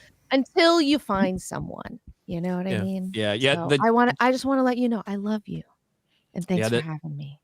The chat will not forget, and they will, but they will forgive sometimes. But they always win. That's kind of the rules. That is the rules. Yeah. Don't mess with the chat. Love you guys. All right. We don't make the rules. That's just the rules. I got another trailer. This is not sarcastic. People are saying this is sarcastic. This is not sarcasm. I've been touch starved. I've been where you are, where there's nobody around, and it sucks. And I want that for everybody. I've recently met somebody. I'm very excited about it. Ooh. And it's like water in the desert, and I want that for everybody. So I'm not a strange man in the woods. I have to change my answer. I don't want to meet a bear in the woods. I want to meet a strange man in the woods. And you roll the dice, but sometimes it comes up sixes, Yeah. Hey. We do have the Wicked trailer without music because it does get hit. Well, that's want to make fun of that. Thank God, because that's the worst part. The Wicked trailer, we fucking watching that. I was also like, why are we doing this? But what? Because Lady Gravemaster put it on a goddamn fucking 15 thing long list. No, it was suggested. The new black. Well, I mean, there is a God. If you show the beginning of it, there's a massive. Wow, it's out. No, it's got sound, but it's without music. Look, I'm talking. I can't hear anything. I can't hear anything. No, I can't hear anything. No, that's why I'm asking. Oh, thanks for bringing that up. I wouldn't have said that if I could just hear it. I thought it was just because people were talking. We are such a tight organization here, man. Hey, well-oiled machine. Well-oiled machine. Here it is. They have a Doctor Who type line though. It's supposed to not have any music. In Doctor Who, they said nobody's born wrong. In this, it's nobody's born evil. So okay, it's two sides of the same coin there. Some people are just born evil. Yeah. Sure about that? Are you sure about that? Are you sure? Pretty positive. But it's part of the new value system. It's like, no, everybody can be saved. It doesn't matter if they've slaughtered an entire nation. It's fine. You hear that? I did. No. Want to People start born over? wicked. Now I don't. I can't hear anything. I can't hear anything. Oh, I think he muted played it yet. No. He muted the music, so there's going to be some silent parts. Okay. The music has been born pulled. Wicked. People born wicked.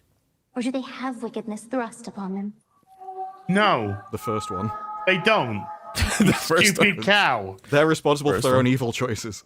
With great wickedness comes great responsibility. those are two, well, Great those are- accountability. Those are two like different statements, though, right?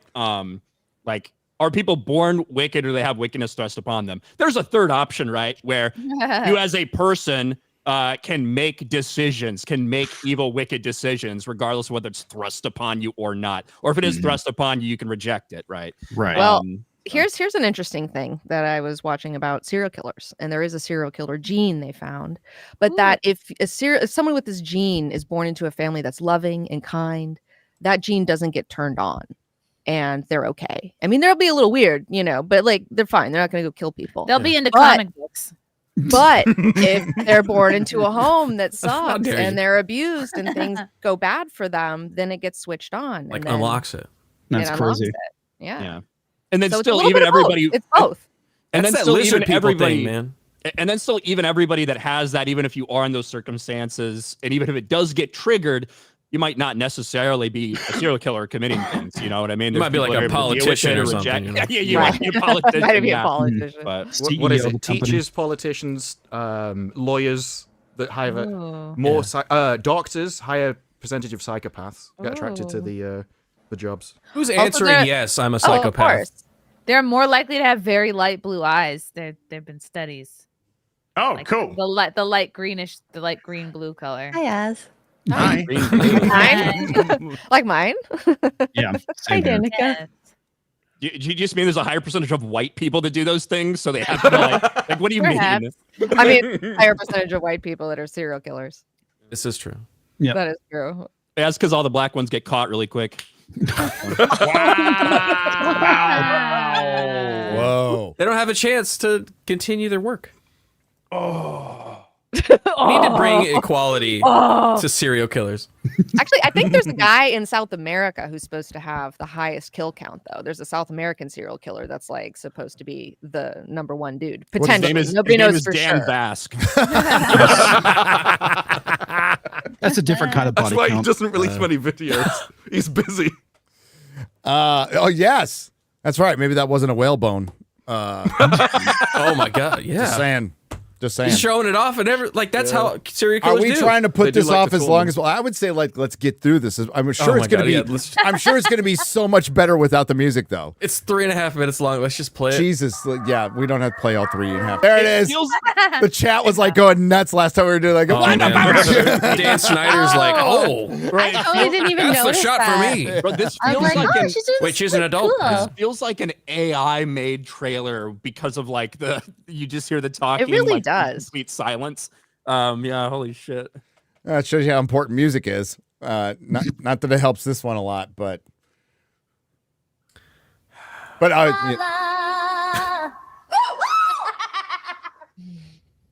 Please, this everyone is take terrible. This is like Really watching awkward. Friends without the laugh track. Look at that fucking Really goat. is. like- yeah. Oh my god. Just get to What the is Jeff this Goldblum part. abomination? We'll get to the Jeff Goldblum part. That's the only thing. I'm Yeah. interested in. Well, where they're gonna make him.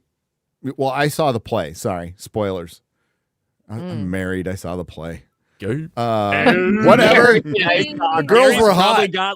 Gary's probably got Wicked in his fucking nightstand. It's been read like 4 times. You know? All dog-eared everywhere. Yeah. Gary- Wait, I know. Is- We is gotta get through this. Well, Dude, the line reads are bad. This really highlights like how much music tells you how to feel in a movie. yep. Mhm. How much they rely upon that. I mean, many movies today just really rely upon that score. And how much it covers up. I mean, have you ever watched like there's like an ET, like at the end, like the last scene of ET where he's leaving, and if you take the score out of Yeah. it, it's like so fucking awkward and weird Yep. and not cool. Yeah, or like any Star Wars movie where they either take it out or replace the music with something else, and it just gives you a completely different vibe. vibe. Yeah. You mean like Disney Return of the Star Wars? Jedi with the clapping? Yeah. No Ewok music. That was funny. Yep. All right. We should do this with every trailer. So I've never read the book. I've never watched the play. I didn't know it was a book. But I'm pretty sure it was a book. Or maybe it was a book, play first It and a book. might have been. I have One or no the idea. other. Yeah. One of the women needs to know that.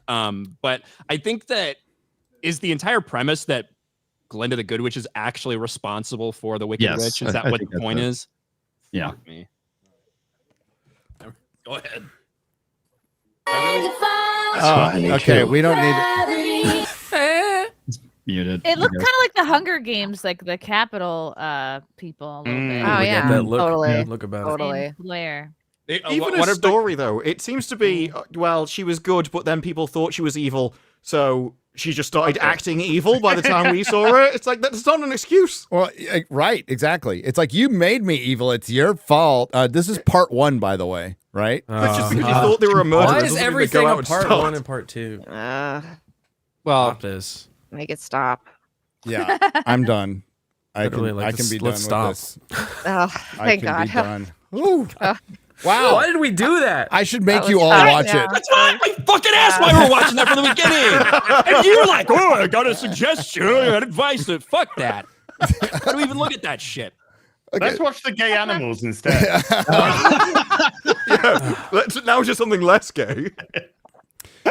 What is that all about? I just saw a little bit of on. Well, we can find out. It's What? called Hey. justification. I mean, it's Queer not. planet. Wait. There's a gay animal show. Uh-huh. Yeah. Yes. It's a documentary On about all the gay Peacock. animals. It's to make people feel better about like gay people. I So don't. they're showing you that animals sometimes have sex with anything, including, other animals. Because Other animals are men. retarded, Okay. so they fuck things up. Well, I've never seen a gay animal show. You have now. Our planet is home to over 11 million species.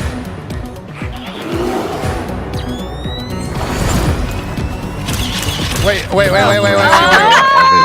Everything you were told as a kid is wrong. The bottom one. Everything you were told as a kid is wrong. I'm in. All the animals are fucking, okay? Dude, I'm in. Wait. Tell me that Holy did look shit. like Jack Murphy for a second. It did. Are mushrooms gay? They showed mushrooms. They did show Yeah, mushrooms. oh no, mushrooms are gay as fuck. Yeah, you know? mushrooms are enough with everybody. Yeah, they're all over. Yeah. If not, they will make you.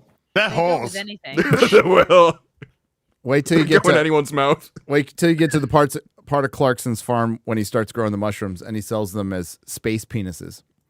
I like when he got the water and it just said doesn't have shit in it. Yeah, and it did. Or this candle smells like my bollocks. That's so My favorite thing about those candles is they were exploding. good. Yeah, I know. Oh no. Not the only thing. All right, let's hear what this what Jack Murphy has to Completely say. rational, man. Yeah. Kid is wrong. You make me wanna dance. Gay penguins, bisexual lions, sex-changing clownfish. This is a queer planet. I didn't see that in Finding Nemo. Has always existed. It's only in humans that we have such a stigma about it. The idea of just having two fixed sexes is clearly okay, out of style. What? Queer. Okay. Take a biology class, dude. He said it's out of style, not out of scientific fact. Yeah. So It's not out of biological This facts. is It's just out of fascinating. style. This is hornier than X-Men. Yeah. It is. I know. I'm like, Yeah, it is, dude. Steve? I'm like, oh. So how did the other Okay. like little baby elephants and baby lions get here then? Like that. We'll never know. That's a. We're that's a not great all question, clownfish. Gary. We're not all clownfish. By the way, hail think clownfish. I hear they're TV. putting chemicals in the water. I think the weirdest part about obviously the show is what it's designed to show is, hey, look at these animals who have had gay sex in the wild. That's why. Okay. That's why you should everybody should just be down with every part of the LGBTQ agenda, whatever. That's the purpose of the show. Yeah. But you're also people. We've all had fucking dogs and stuff. Dogs will have sex with pillows if they sit there for long enough. Dogs will try to fuck your leg. These Like, animals, they're like just dabbling. I mean, to be fair, humans will too. So. you know, that's true. Yeah, that's true. Women will fuck a lot of things. We're not so different. I thought they were going to say that. Animals. I thought they were going to say like. Pints of Stella in me, and I'll go. You know. So there was a story of two brother manatees held in captivity, and they were so frustrated. One ass raped the other one to death. To death. To death. And animals, when they're gay, it's like they're bored or they're stressed out. They're not like transitioning. They're not making it their life story. Yeah. Well, in 10 more years, the Queer Planet special will be about how planets are literally queer. You know, the gay planets. That'll be that's why what, like population dying because nobody's fucking. I don't. Peacock, great streaming service, by the way. Great name for a streaming service. Let's go. Is clearly out of. I like how you have your popcorn bucket out. Yeah. Danica? No, people will fuck this. Yeah. Ready. Already have. Ready for the show. Style. Chris Gore, we're looking at you, buddy. Pretty open-minded. Sex is not just for reproduction. It's clear that no matter where you look on our planet, nature is full of queer surprises. To be honest, we should all probably get laid a little more than we do.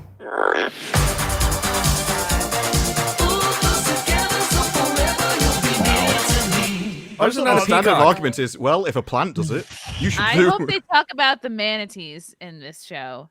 To Yeah. death. Or I dolphins. never heard about that, man. Dolphins. It's That's a wild Oh my God. We I talked covered about it. Extensively. Did we? Yeah. Yeah. I just thought Maybe it was I a just blocked metaphor. it out. for fat people. What? I blocked that out. Yeah. I didn't know you were talking about actual manatees. To death. There was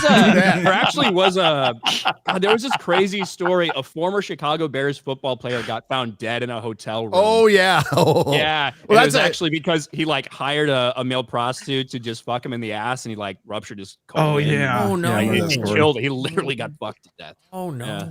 That's a great transition to.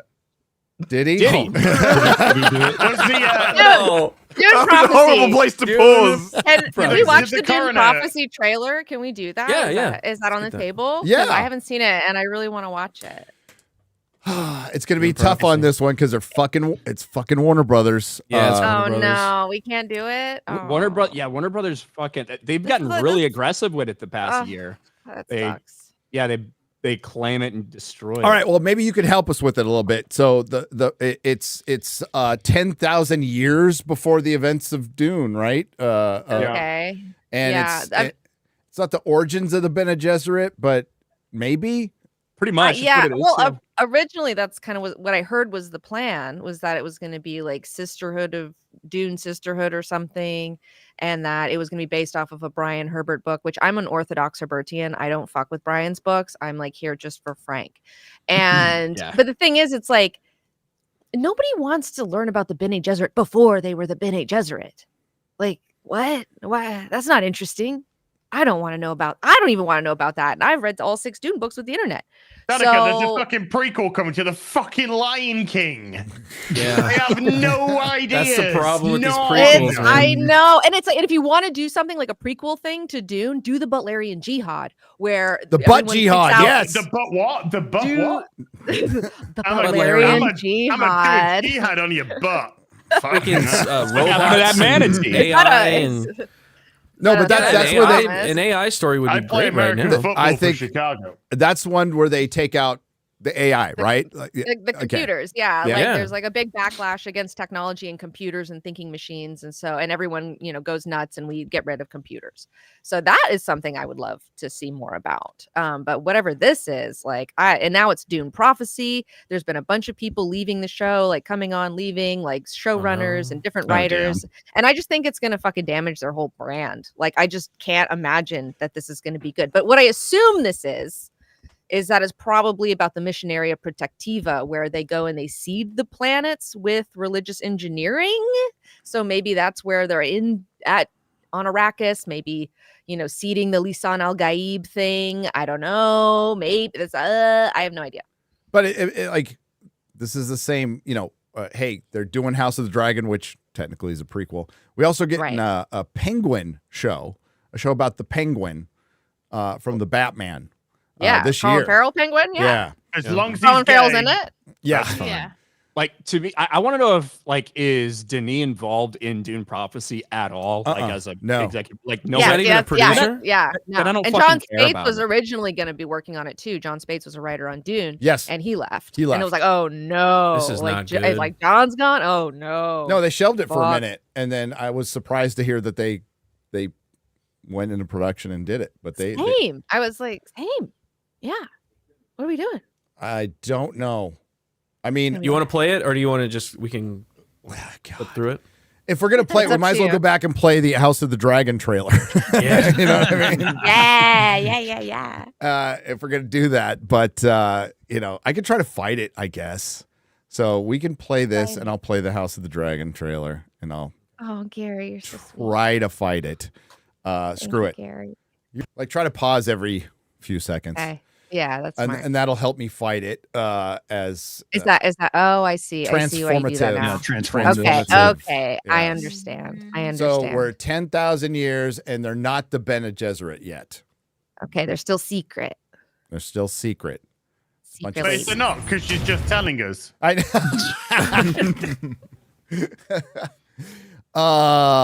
and Silly woman.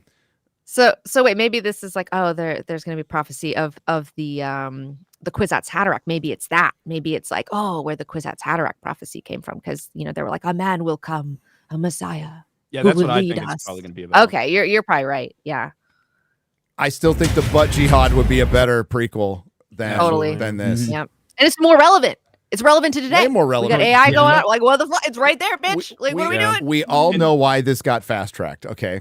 Like we all do. So if they stick with the lore and it's a good story, fine. But like this is modern Hollywood and modernity, and we all know why this got made. We'll see how it comes out, but I wouldn't be surprised at all if this is the intersectional feminist jihad. So yeah. Good Stannis. He would have been a great Stannis. Oh gosh, yeah, he would. Why is he not in Game of Thrones in any capacity? That's wild that he's not. Yeah. Is that a pomegranate? I Yeah. like pomegranates. Pomegranates. That's very sexual. Yeah. I like it.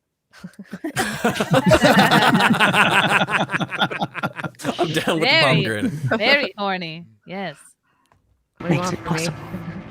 This is us playing God. Pretty good actors. Both of those actresses are really good, actually. It looks Good nice character though so actors. far. Yeah. Like the costuming and the sets. I'm like, okay. And we will be judged for it.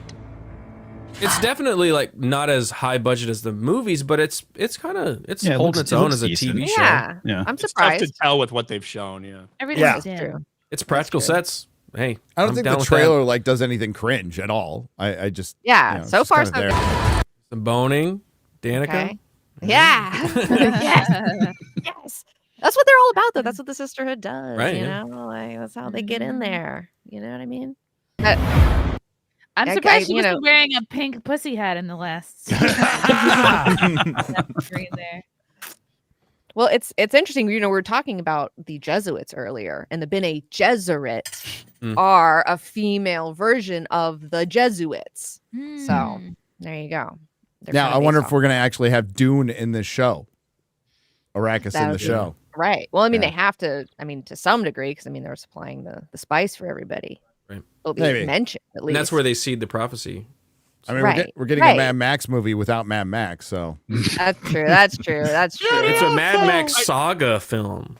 I would still rather like have the idea, like you said, either or like you said earlier, Danica, because then not only could you show like the elimination of all technology, but then you could actually get into like the Spacing Guild stuff and the Yeah. navigators and everything, which Yeah. they haven't touched at all in the movies. I know. Oh, I mean, if we get Dune Messiah, man, I'm like, are they gonna do the Guild Navigators? Or I mean, they have to, right? With They have Edric, to. They've been avoiding it this whole time. I mean, we did get what, like 5.5 fucking hours of 2 movies. It's like, I don't know how much time they would have had to really delve into it and what they've showed us so far. yeah, right? yeah, for sure. All right. So now we're Now gonna here watch it is, the good one. Okay. the good trailer. Let's go. All we've gone through is leading up to this moment. Yes.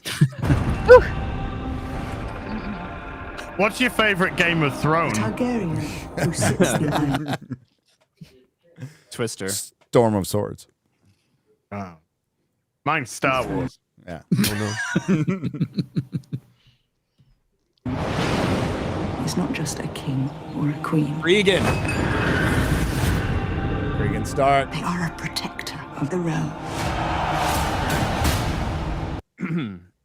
All right, Rhaenyra. Yeah, so we saw that shot of Cregan and Jacaerys up on the wall, which is interesting. Well, yeah, we're gonna find out what really happened because there's like 3 like really different, like in the Fire and Blood book, they give you 3 different perspectives. Some of them are just slightly different, but the one up at the wall is pretty. All 3 stories are pretty different.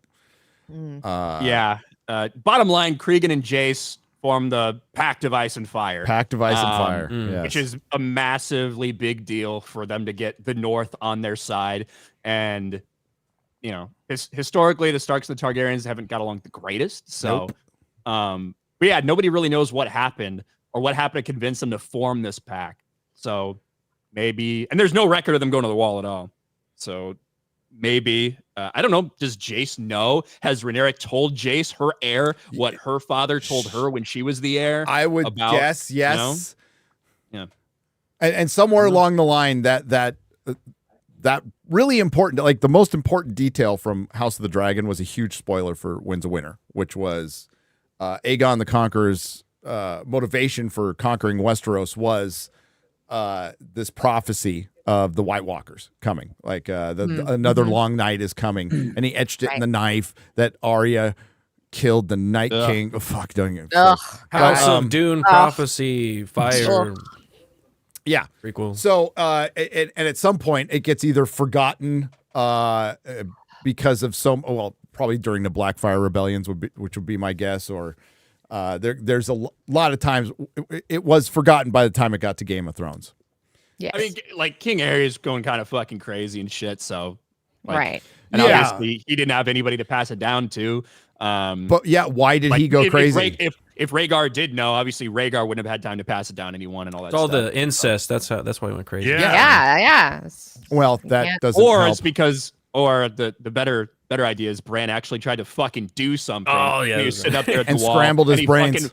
And he tried to go back in time to convince Aerys to do something to do something to help them in this fight, but he actually just destroyed his brain. So, I'd make that guy king for sure. Yep. Now I find myself in an impossible position. Giggity. All hail King Aegon! The enemy usurped my throne. Get it back. Just pausing for the name. You're gonna try. Yeah. We're going to King's Landing. Well, what are we going to do about it? I'm actually really excited for Aegon because, like, last season he was just a massive piece of shit. And he's still gonna be a piece of shit, but it feels like he's going to be a piece of shit who, throughout his entire life, he was, never the heir, so he never thought he was going to be fucking king or anything like that. So he was just drinking himself to death, whatever. Never thought he'd have any actual power. Yeah. And then he didn't even want it when it was offered to him, right? Right. Until he fucking grabs the sword and people are cheering for him. And he's like, holy shit, this is awesome. He becomes this power-hungry little fuck. And I can't wait to see him in this show. In season 2. Yes. Do about it. We must play the board before us. Proceed cautiously. Fuck dignity. I want revenge. Man. What's Eye Patch guy's name again? I can't. Aemon. Aemon. Man, he looks cool. Aemon like him. and Daemon. I know it's too much of that shit. That show got me all fucked up with all these names that all sound the fucking same. God damn it. Yeah, the Targaryens are really fucking bad about that shit. Well, at least they're slightly different. It's not like actual British history where everyone's named Richard. Or Roman. Like every single one. Edward and Richard and William. Edward and Henry and Dick. Everybody was named 3 Dick. different things. Yeah, Well, but that's almost easy. That's almost Richard. fucking easier to keep track of. This is like you have Aegon, you have Aemon, you have Aemond, You have Daemon. Like, bro, and then there's like 2 kids that have the same fucking names too. I mean, there's characters that literally have the same fucking name. You know, it's just, and they're named after 3 characters that have the same name. It's killing me. Well, yeah, because there's 2 Aegons. There's Aegon the older and Aegon the younger in this. Right. So but wasn't there like another baby too? That was another Aegon or something. yeah. Well, then the next show is going to have an Aegon as well. Too many years. I need to reload John. Do you think John's name's actually going to be Aegon in the books? I don't think so. They got to use the internet to come up with some better names. Like fantasy name generator.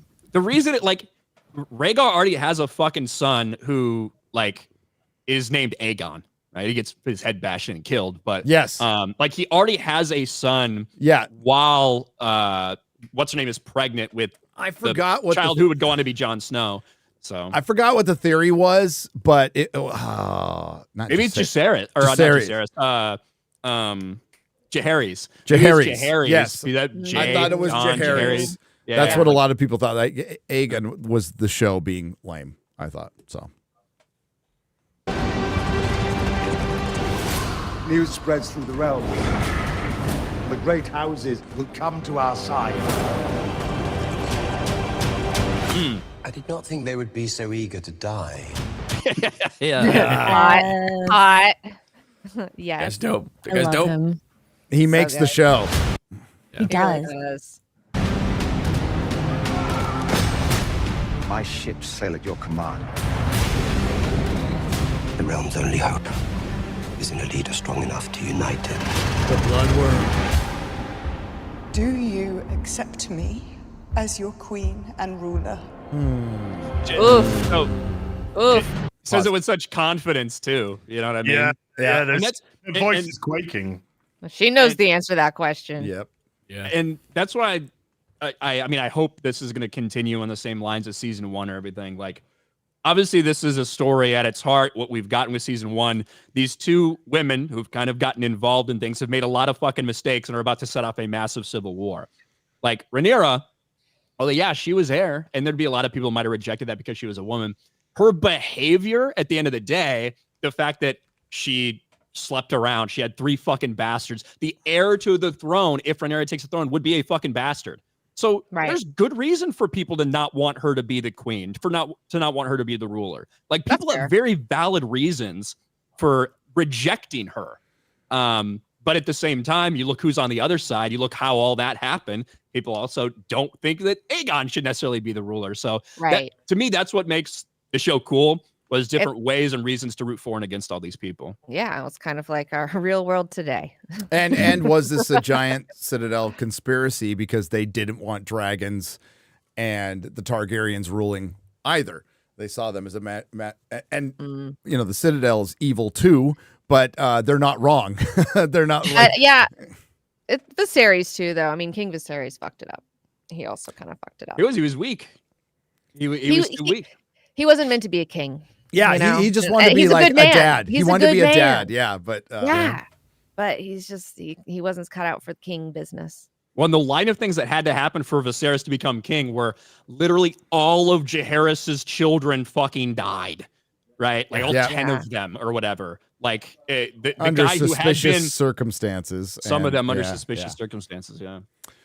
You know who would have been a good king? Stannis the Manus. That would be a good king. Yeah, the one true king. Good men always die in this show.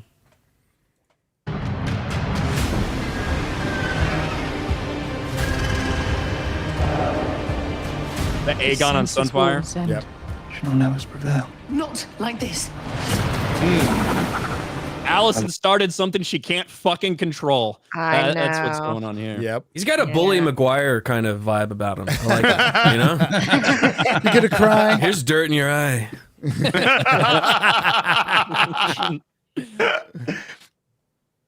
Listen towards love for our enemy. That makes her a fool. Doesn't call her mom or queen. Yeah, Allison. Yeah. The enemy without may be fought with swords. The enemy within is more insidious. Large strong. Yeah, I mean, I see someone in the chat saying they made her marry a gay guy so she can't be held accountable for not having her husband's baby when he can't get up for it. And I see that, Mia. I see that. But I mean, honestly, there's been gay men throughout history who have had wives and have had children. I don't think they tried hard enough. I don't think they tried hard enough, to be honest. They really could have done it. No, that's the problem is like, you know, especially since this show's coming out on Juneteenth and everybody's Team Black, and I agree with that. But like, just wait for things to play out. That's all I gotta say. Because you know, we were all concerned about it, and I heard it when we were reviewing the show. Like, this is going to be girl boss stuff, and there's a couple of things, and especially with Rainey's. But holy crap, just wait for it to play out, and we'll see if they change it. But yeah, like that's kind of the story, right? They've made Allison a bigger figure in this than we see in Fire and Blood. Yes. But at the end of the day, this is a story about a woman who was heir, made a lot of fucking mistakes. There's a lot of reason why people didn't want her, started a civil fucking war over it. And at the end of the day, God, we can't fucking spoil it. But let's just say that in the book, it's not like she takes over and everything is just great. Not exactly ask yourself, was the realm better off? Were you better off now than you were 4 years ago? Okay. I think Lars Strong will be one of the most interesting characters because we don't know what side he's on. Like, he'll play both sides, and it's, you know, we know what happens at the end, but yeah. Hey, that's the good news. This story has an ending. We love it. Hey, yeah. We love to see it. It kind of goes on and on and on. So I don't know how they're going to make that ending kind of short and concise for a series, but it has an ending. Unlike Night of the Seven Kingdoms, which they just announced and is going into production. Wait, what? What is that? Yeah, Duncan Egg. Egg. The Duncan Egg. The Hedge stories. Knight. Yeah. Hedge Knight stories. So which are good stories and would probably make a good TV show. Like a novel? Like another novel that's not... They're novellas. No, it's an adaptation of a novel. It's a novella. So it's a novella series. But yeah. By George R. R. Martin. But by George R. R. Martin, who hasn't finished Winds of Winter. Who hasn't finished Winds of Winter and hasn't finished... To be fair, this was written in like the fucking 90s. Like, right? Wasn't Night of the Seven Kingdoms written in like 1990 fucking 8 or something? Like a long time ago? I think so. I can't remember, to be honest with you. But I know, like, we're still waiting for the She-Wolves of Winterfell. That's like one of the last stories. And we got to find out what happens at Summerhall. Because that's where the story ends. That's where the story ends. But yeah, listen, even though she got forced to marry a gay dude, guess what? If you have a bunch of fucking bastards, you fuck everything up. Yep. You fuck up the line of succession for the king of the the leader of the realm, and you fuck up the succession for the other family that you married into. Yep. If you're gonna have a lover, you know, at least make sure that your kids are gonna kind of look like your husband's kids. At least, you know what I mean? Like at the very least, if you're gonna go that route, and they make it. If you're not wrapping it with the goats. Well, because in the book, like you got to cover that up. Because in the book, it was just hair color. It's a little different in the show, which makes it, I think, actually works in the show. Makes it more ridiculous. It's the Emperor has no clothes. Like, everybody knows the truth. That's why Aegon had that great line, you know, when he was like, "Who's been spreading these lies?" Everybody knows. What are you talking about, Dad? Yeah. Oh, so you're not supposed to keep them in the royal family. It's supposed to be immediately disown them, send them off far away, and then they basically live a peasant's life. Like, they were a symbol of shame. There was a great thing, actually, I never really thought of in a Korean show where her daughter gets married, and she says, "Can I call you, what was it? Can you be like the stepmom or something?" She said, "No, you can't call me that because it would be a matter of shame." Because she was a single woman, and so it would be shameful for her to have admit, like, publicly that she had a daughter until she found another man. Despite the fact everyone knew it was the mother, to call her that was a matter of shame. So when you go back to these kind of things, no, you wouldn't just keep around children that would destroy the line of succession. You'd just get rid of them and move on. Yeah, like, that's why, like, even with how Jon is treated, that's why Catelyn is so... Like, she feels really put off by the way that Ned treats Jon as such, like, an important member of the family, because she knows that theoretically that could be a big problem for Robb inheriting Winterfell and stuff like that. Because normally you would send your bastards off somewhere else, not keep them around. Well, that's why they sent him off Ned to the did. wall. That's why they sent him off to the wall. But Ned knew more than that. And so did more of the family. We can't go down the rabbit hole on those theories right now, but yeah.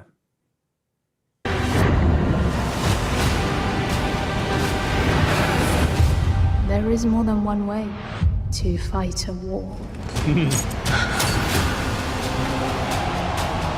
Ooh, yeah.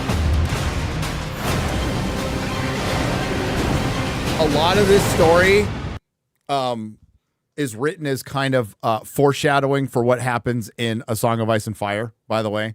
That's why there's Fagon, fake Aegon, who might not be like Fagon. I don't think he's fake anymore. I think he's real. I think he's at the very least a Blackfire.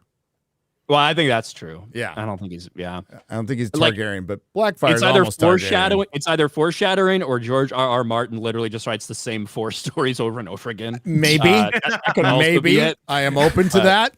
Yeah. It rhymes. It rhymes. There's a possibility. Yep. But they're good, so Yeah, this looks pretty good. Hey, play. War is coming. War is coming. It does make me want to watch the first season. You should. Yeah. I want to rewatch. Got to. I just rewatched it. It's excellent. I just don't want my heart broken. Exactly. That's why I kind of Mm-hmm. I even with the first season, I kind of messed around and didn't finish the entire season because I was just like, I spent so much energy and love in that show, like reading the books. I read the books like 3 times. I went and watched all the fucking videos, the lore videos, the theory videos, and then everything led up to that final season, and it was so bad. I just don't want that to happen again. I don't want to get like House of the Dragon's great season 1, House of the Dragon's great season 2, season 3. The ending, they changed all this stuff, and it just didn't pay off. So yeah, I'm afraid. that's a valid feeling. Yeah, I agree. But it does have an ending, supposedly. I mean, that's a big problem. That is true. The original Game of Thrones, there wasn't an ending, so they had to make some shit up. So Fire and Blood, which is the source material for this, it's weird, right? Because it's not written as a novel or a story. It's written as a Cliff Notes version of the history of the Targaryens in Westeros, right? Mm-hmm. So you're just getting bullet points. You could skip over 10 years if nothing really interesting happened. But it's also, during this time, there's 3 different versions of what people think happened. And all of them have different reasons to tell it a certain way.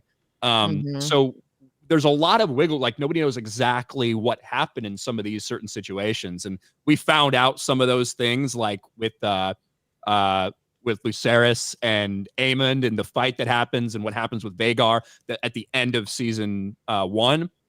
Like no one is actually sure quite how that all went down. Well, we figured it out in this one.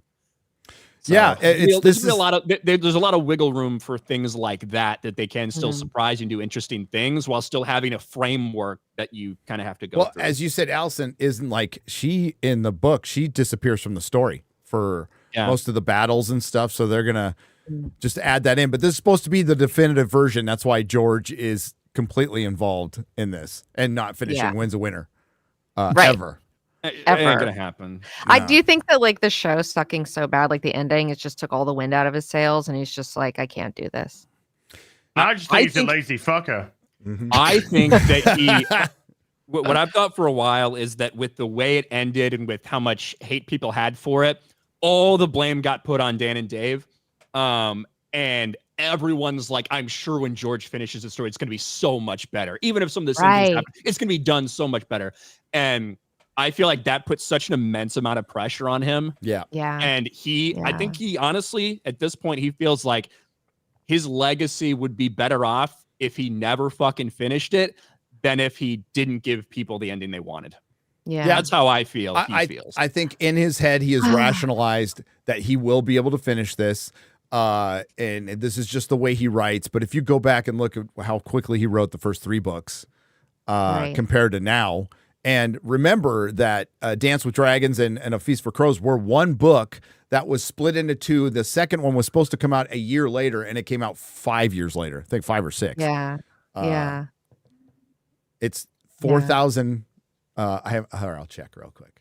How many books are left at this point? Do you have a website for that? There's like Winds and Song of Spring. Yeah, two. I think it's 2. No, I just Google how many days since it's July 12th, 2011, and it autofills. Oh, for it's me. just like yeah. Gosh. Wow. Yeah, I did look it up earlier. So The Hedge Knight, which was the first short story, the first Duncan Age short story, that was written in 1998. So like that story's been around for a long ass time. Yeah, it has. And there's 2 more left. 4,693 days. Wow. I think we're going on 4 presidents. Oh, it's a 4 Dream elections. of Spring, not a Song of Spring. Yeah, Dream of Spring. Yeah. Oh, I thought it was it's like Winds of Winter. I would think Song of Spring. I stand corrected. But yeah, I wish you would like get somebody I who's do like a not forgive helper. Okay, that's fair. A game of groans. A feast for froze. I wish you would have somebody though, like if he is struggling, like bring somebody else on to help him, like have another writer that can kind of like help with this, and then at least make like some sort of document where it's like you have where you want it to go.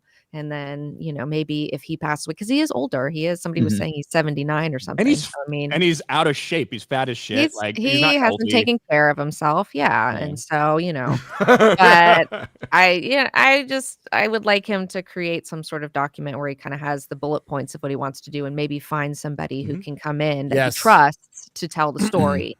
That's what Robert Jordan did. Robert Jordan wrote the final chapter, and he wrote the skeleton thing, and he stopped writing books and he started just focusing on that document to try and get as much as he could because he had like a degenerative disease, so he knew it was coming. So it was important to him that he got it as much finished as possible, and then his wife went through a load of authors and hired the best one that she thought was it. So it's the best way to do it, and I think we got the best ending for those books that we could have done. Brandon Sanderson. Sanderson. And it basically set fire to his career in a good way. Like he's off to the a rocket now. So you know, he could do the same thing. So it comes across a bit spiteful if you're not even bothering. It's like, I don't care about that. It's like, eh. And who knows? Maybe he has done that, and he's just maybe. It's, you know, but it's like this is his magnum opus, you know, and as an artist myself, like, and just having like millions of fans around the world and having someone fuck up your story so badly, I would personally really want to finish it for people if I could. And how many writers would kill to be in his position where people are like, his worst problem is people are bugging him to finish a really popular book that's made him immensely rich. I mean, that's gonna like sell like a motherfucker. Yeah. Totally. This is the thing. He's not even a unique case in this. There's quite a few authors where their books are incredibly popular and they just refuse to write more of them.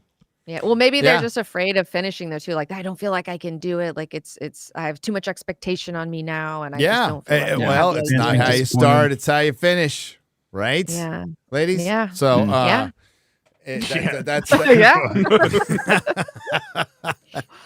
I don't care.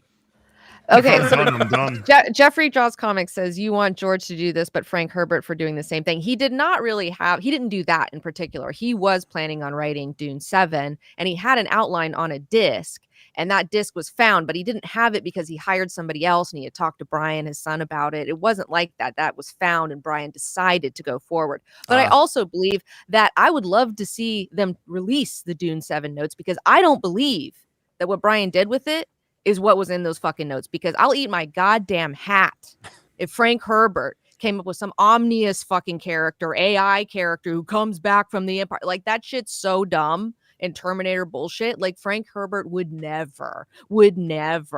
So release the Dune 7 notes, you cowards. Yeah. And I feel like he died. He wasn't that old when he died. He was in his like early 60s or something. Yeah, he got like pancreatic cancer or something. Yeah, like, it was really like a year after he released the last book. So it's not like he was sitting on it. People were like, "When are you going to come out with it? When are you going to come out with it?" It wasn't like that kind of thing with him. But he got like cancer and just died really quickly. Like, I think it was like 6 months or something. Like, he had, I think if I remember correctly. I'm sure someone in the chat will let me know if I'm wrong.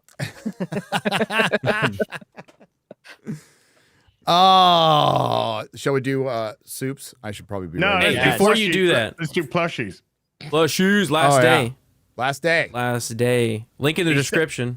Gary's such a good salesman, folks. You guys got plushies? Yes, we do. Well, some of us do.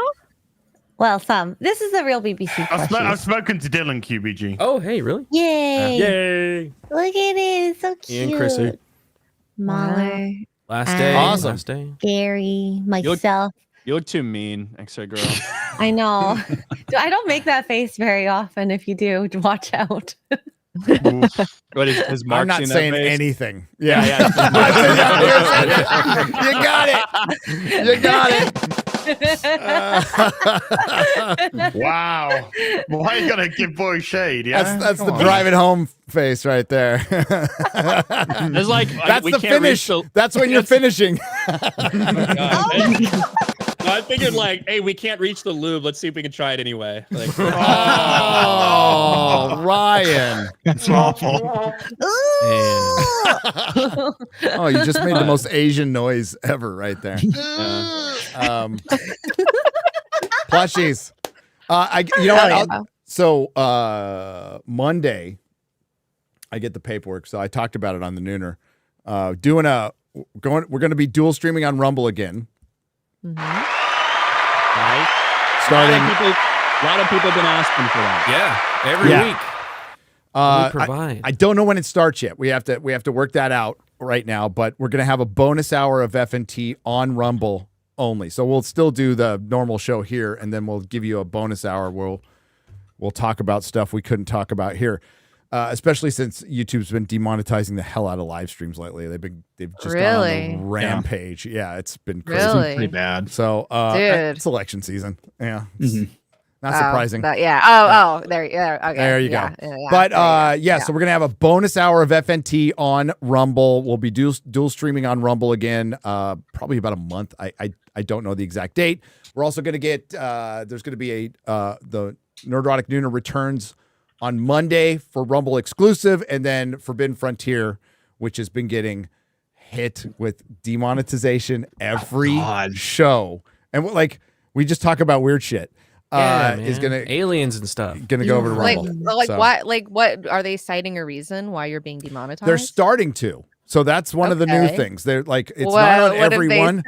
Well, the one obvious one was from a Perry intro where a woman was sucking on a dildo. So it's all right. Okay. Fair enough. I thought X-Ray Girl looked lovely. But apparently they're going to start giving you reasons. Don't make that face X-Ray. So we'll see if that continues. I don't know. But what we'll do is we'll put Forbidden Frontier clips on Nerdrotic Live. Forbidden Frontier is going to go over to Rumble, and it'll still be on Spotify and all that other stuff. So there you go. There's some other news. I always get hit for excessive swearing, which is fucking ridiculous. It's fucking ridiculous. I don't get hit for that. Excessive swearing.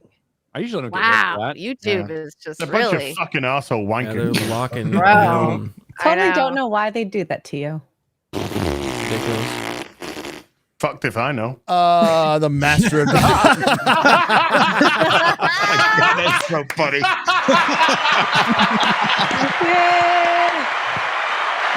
The memes have been great. They've been absolutely great. I've been visited by a just stranger. the difference between the trailers for House of the Dragon and Rings of Power. In House of the Dragon, it's a very clear laying out of what this season's all about, what different people's motivations are, things like that. Yeah. Rings of Power is fucking nothing. You have Yikes. no idea what's going on in that season. Yikes. No. What do we have here? Well said. Well said. Thank you. Yeah. Big old son. See you later.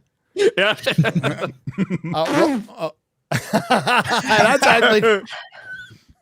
You look cross-eyed like Ariana Grande, though. Well, he's cross-eyed in the original picture. The other ways. He is. Weird. Looks like more of an elf than what's his name again? Cast me. I'll do it. Sure. Charlie Vickers. Dickers. Charlie Okay. Knickers. Oh gosh. Roland the Wretched. 5 parts for $125. Hail Roland. Damn, Roland. Thank you. After watching the Tom Brady roast, I really think we need more of roasts to begin the healing of this country. Yes, the roasts need to come back in a big way. That was actually really good. Now, who do we know that recently passed a significant milestone, is low-hanging fruit, and is retarded enough to volunteer for a roast? I don't know. Speaking of Gary, fuck you. He's not wrong. He's not wrong. If you ever wondered why he got to 1 million subs, watch the Fox interview with Will Kane. Gary could not keep Jeremy Seinfeld and Jeremy straight. So Gary got to 1 million. No one can keep Jeremy straight. Nobody can keep Jeremy straight, okay? He wears pre-torn jeans, okay? You know the best Pre-torn part? jeans. In the super chat, it says Jerry Seinfeld, and he still said Jeremy. Oh, I did? You auto-corrected it. Why not? So Gary got 1 million subs by breaking the biggest rule in entertainment. He went full retard. I do every show. I do every show. Yeah, what are you talking about? That's yeah. baseline. Jesus, yeah, that's baseline. Amazon released its sneak peek trailer of season 2 of The Cock Rings of Prime, and it might as well have been full frontal because it got ratioed to hell. Amazon seems to have forgotten that only that as a lower finishing rate than season 1 is the only person who has a lower finishing rate than season 1 is Gary. Fucking wow. Oh, Damn. Talking about bringing back Damn. roast. That's basically what this show is every fucking week. Like we just Yeah. roast the fuck out of each other. Yep. And the chat roasts the fuck out of us too. So sadly, a streak that might have been a record for FNQ came to an end last week. Previous to last week, there had been 4 weeks straight of proper Brit representation. Now we just have a man tit eating Papua New Guinea. Papua New Guinea. Pour me a cup of tea Sunday. See you Sunday. Yeah. See you Sunday. Yeah, see you Sunday. Today's read is John 8:32, and you will know retardation, and it will set you free. Hail to FNQ Fellowship Chat Mods, Baby Thor, and Pizza Time Hawaiian Pizza. Dan Vosk is trying to gaily hit 1 million. He did, by the way. Congratulations. Sub to Nerdrotic. Until next week, so long, gay boys.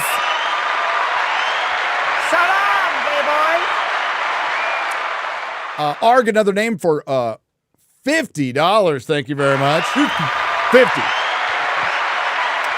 So Halbrand is Elvish impersonator. Does he do weddings? Also, do the elves have trouble keeping Don Lemonless from randomly punching X-Ray Elf? Ooh. Finally, Womb Raider is doomed. PWB is a classic poop. Midas, everything he touches turns to shit. Oh, so does Hollywood. Phoebe Waller-Bridge, by the way. Waller-Bridge. Yeah. PWB, Phoebe Waller-Bridge. I know a German politician that'd be really into that. Wow. Oh, yeah. You know what? I know that was going around, but like he was German. Yeah. I keep bringing that up too. Yeah, it's like, you know, you got British or gay, you got German and sex pervert. yeah. They eat each other. Whose microphone has all that feedback? Yeah. Who's decided to stream for the sea? I heard it as well. So I'm not sure. Me too. It's still there. It's a little like it does sound like waves, but it's just like a hint of static that comes through. It's weird. Is it me? Yeah, sounds like it. It might be. It was when you spoke. Okay, I muted. It's not me. I don't have any fans or anything. It is you. It's Garrett. It's you. It's me. Garrett. It's your mic. I don't know. Yeah. I changed nothing. I don't have a fan or anything. It's your mic. It's how it's picking the audio up. Yeah. It's a condenser. Talk again. Continue. It's you. Legalized Adulthood has gifted 40 Nerdrotic memberships for $200. Hail! I've got to say this one right. Johan der Jager for $100.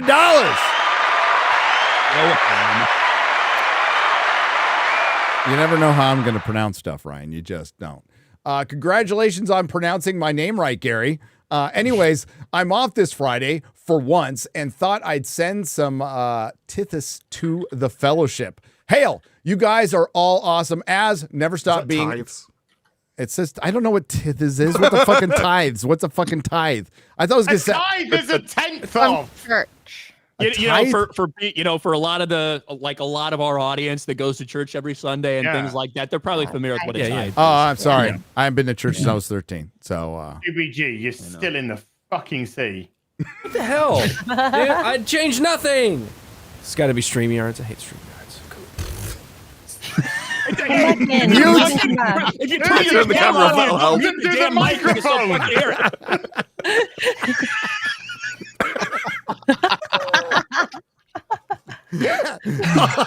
I'll fix that sound. I'll turn off my camera. Problem solved. I have the best people. I really do. You never said we were smart. Yeah. Diversity hires. That's what happens. Where's my fucking ESG money, by the way? What the fuck? That's right. Yeah. Edward. Oh, by the way, I have to finish that one. As never stop being you. Disbrew, I'm a huge fan, but please brush your teeth. Hell, that's not nice. I think you say hair. Listen, he's British, all right? It's fucking British. Yeah. It's a cultural thing. You can't call him out. Don't judge us. Yeah, it's part of my heritage. Edward Krifka for 2 parts for $100. Part 1 of 2. In January of 2020, I lost my beloved wife, Katie Lou, to an epileptic seizure that stopped her heart. It's been a tough 4 years, but FNT has made me laugh and smile when I never thought I'd be able to again. Thank you. That's sweet. Sorry. Love to. 2022. Fuck. On this, the eve of what would have been our 33rd anniversary. Holy shit. Jesus, I want to thank you guys for the great times and good memories. Long live the fellowship and long live FNT. Cheers. Cheers. Sorry about your wife. There's no words. No words. I'm glad we can put a smirk on your face by being complete fucking retards, but I can only promise that we won't change. How's my audio? Is it better? It's better. My XLR cable's going out. That's what it was. I had to jiggle it around. Jiggle it? A lot of jiggling or a little jiggle? Just a little bit. Just kind of got it out of there. But then I jiggled it 3 more times just to make sure. Just in case. Edward, all the best, man. Yeah. The Schlurpo awakens for 50. Hey, all. We should declare a month of mourning because the most holy day of the nerds has been defiled by none other than Luke Skywalker. Oh, it's not a holy day. You're okay because he did it on fake fucking Disney Star Wars Day. Star Wars Day is the 25th of May. Always has been, always will be. That's it. When you figure celebrate Star Wars on any day, well, because May 25th, 1977 is when Star Wars was released in movie theaters. Yep. It actually has like some meaning, whereas May the 4th is literally just like a corporate slogan. They decided, hey, this is perfect for promotion. Yeah. Yeah. But any day you want to celebrate Star Wars and, watch or read Star Wars that you love, I think is a good day. I feel the same way about Valentine's Day, but I haven't convinced Mrs. Nerdrotic. I'm like, it's just a day that some card company made up, and that's not true. St. Valentine's Day. Well, it's based on St. they Valentine. Co-opted St. Valentine to make cards that I have to remember, which is like so close to Mother's Day, which is like so close to her birthday too. It's like a 3-month period. I've got like to remember all these dates. And it's But they're all clustered up, so it should be easier. St. Valentine wasn't sitting there going, I really hope people on this day give bits of cardboard to each other. It's like, he wouldn't care. I heard, I literally just heard about this. I have a literally Valentine's card just right heard about here. this. Know what's the best part about Valentine's Day? The Getting your sale dick the next day. No, that's blowjob. Danica, what were you trying to say? I was saying I just learned about St. Valentine's Day, and he was a preacher, and he was jailed because he was teaching people about love, and he was secretly marrying couples that were in love who shouldn't have been married. And Were they so gay? he was. They. That's a way better story. I'm not sure. I don't know. Actually marrying them, like, it was just a load of threesomes. Well, just marrying people who, wanted to get married for love. And so when he was in prison, he was writing cards to this woman and teaching her about love. And so that's why we have cards now for St. Valentine's Day. It's based on this guy. So I love love. I I love Valentine's Day. I think it's great. It's a great excuse to buy some lingerie, have some fun. You know? And I'm just like, saying, go out do with that your on a lover. Tuesday. Do that on a random Tuesday. You It can do doesn't that. have to be Dude. Valentine's Here's the thing: Day. if you can do something at any time, you end up not doing it. Do you know what I mean? You need like a focus point. Yeah. You're like, let's do it only this day of the year. But I think too, though, I think that women need to also like give things to men for Valentine's Day. It shouldn't just be on the man to do things for the woman. I think that the man should also, whatever it is he may enjoy, whatever it is he may enjoy. You know, you can reciprocate He should too. also You know, receive. He should also. You don't need to go to the store. It goes both ways. I think a sandwich would be It'd be great. weird if you did. Yeah. I don't feel like we need What are they doing Valentine's in Day for Canada? those things. Like that should just be normal. But, This is my card to Az. Yeah, it's like, hey, let's make the You're my creepiest butterfly, fucking sugar painting. baby. Let's make the creepiest fucking painting we can possibly think of. They didn't make Yeah. King Charles sausage fingers big enough. Oh, I just yeah, made I need to about be it. fat. How's his zombie, how's his jeez. cancer? Az? It's still there. Okay. Still kicking around. Well, Hasn't I taken know him out like yet. every single Brit he's like been to hangs boots, on the but- royal family and everything they're fucking doing. So, yeah. Here's the question, though. You know, when the queen died, she'd been the queen for a long time. A lot of respect was built up over time. When this You know guy why? dies, 'Cause is she it going to kept her happen mouth again? shut. No, nobody gives a fuck about this boy. Yeah, because no one else keeps their mouth shut. They all get involved in stuff. That's why she was respected. This guy's a fucking WF puppet fucker. Yes, he is. Yep. Like a wrestler? Yeah. Yes, that's Well, it. how much more? That's why his fingers are so big. Like Chris Benoit, Yeah. Wow. my favorite Oh. wrestler. The Problem of the Slurpo year. awakens for $50. We'll get back to that. Hail all. We should declare a month of mourning because the most holy day of the nerds. Just read it You out! just did that. X-Ray girl.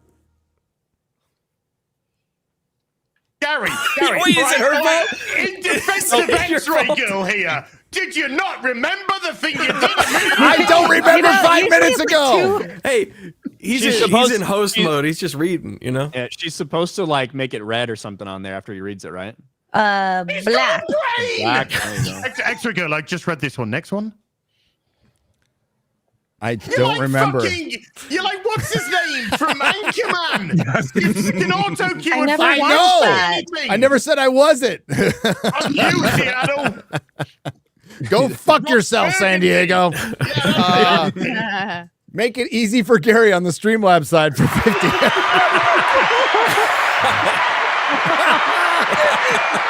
Did not plan that. The I timing of swear. that, man. That's so perfect. The universe tends to unfold as it should. Thank you all for what you do. You all are able to give a voice to the voiceless, and I look forward to tuning in into this every Friday. Hail to the fellowship. Hail to you. I'll try not to read that one again. Is there a delay on your end? Are you like doing it, X-Ray Girl, and it like happens like 5 minutes later, or It depends. Sometimes I'm refreshing and looking at other. a freaking Canadian Windows, too. internet?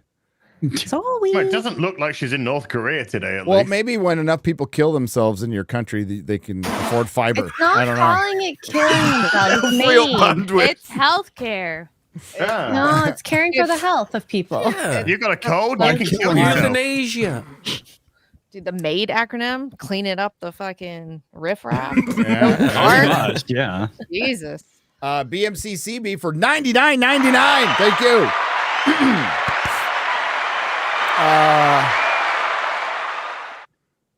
How am I supposed to?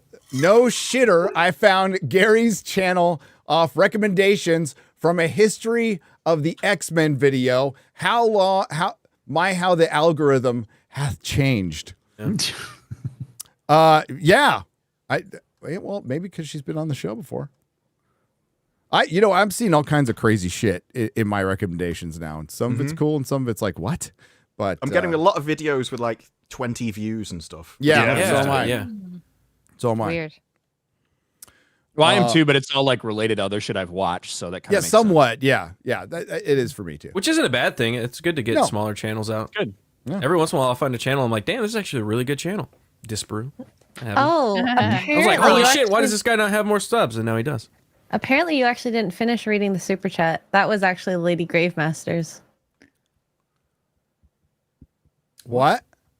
The Schlurple Awakens. The Schlurple Awakens? Well, now you've doxed her. Oh, what? Damn. Well, she's not supposed to be messing with this anyway. So No. So she is saying that in chat, the Schlurpo Awakens said you didn't finish reading my super chat. That's true. Jesus fucking Christ. How many retards we need on one fucking show? It's not my first Clearly language, more. okay? All the Please have retards. us make this cute. See, I wish I could say I knew that, and that's why I restarted the super chat. I lost that opportunity. Has Odin already arrived and left? Diversity is our strength, okay? God damn it. The Schlurpo Awakens for 50. We're doing it for the third time. This time we're going to complete it.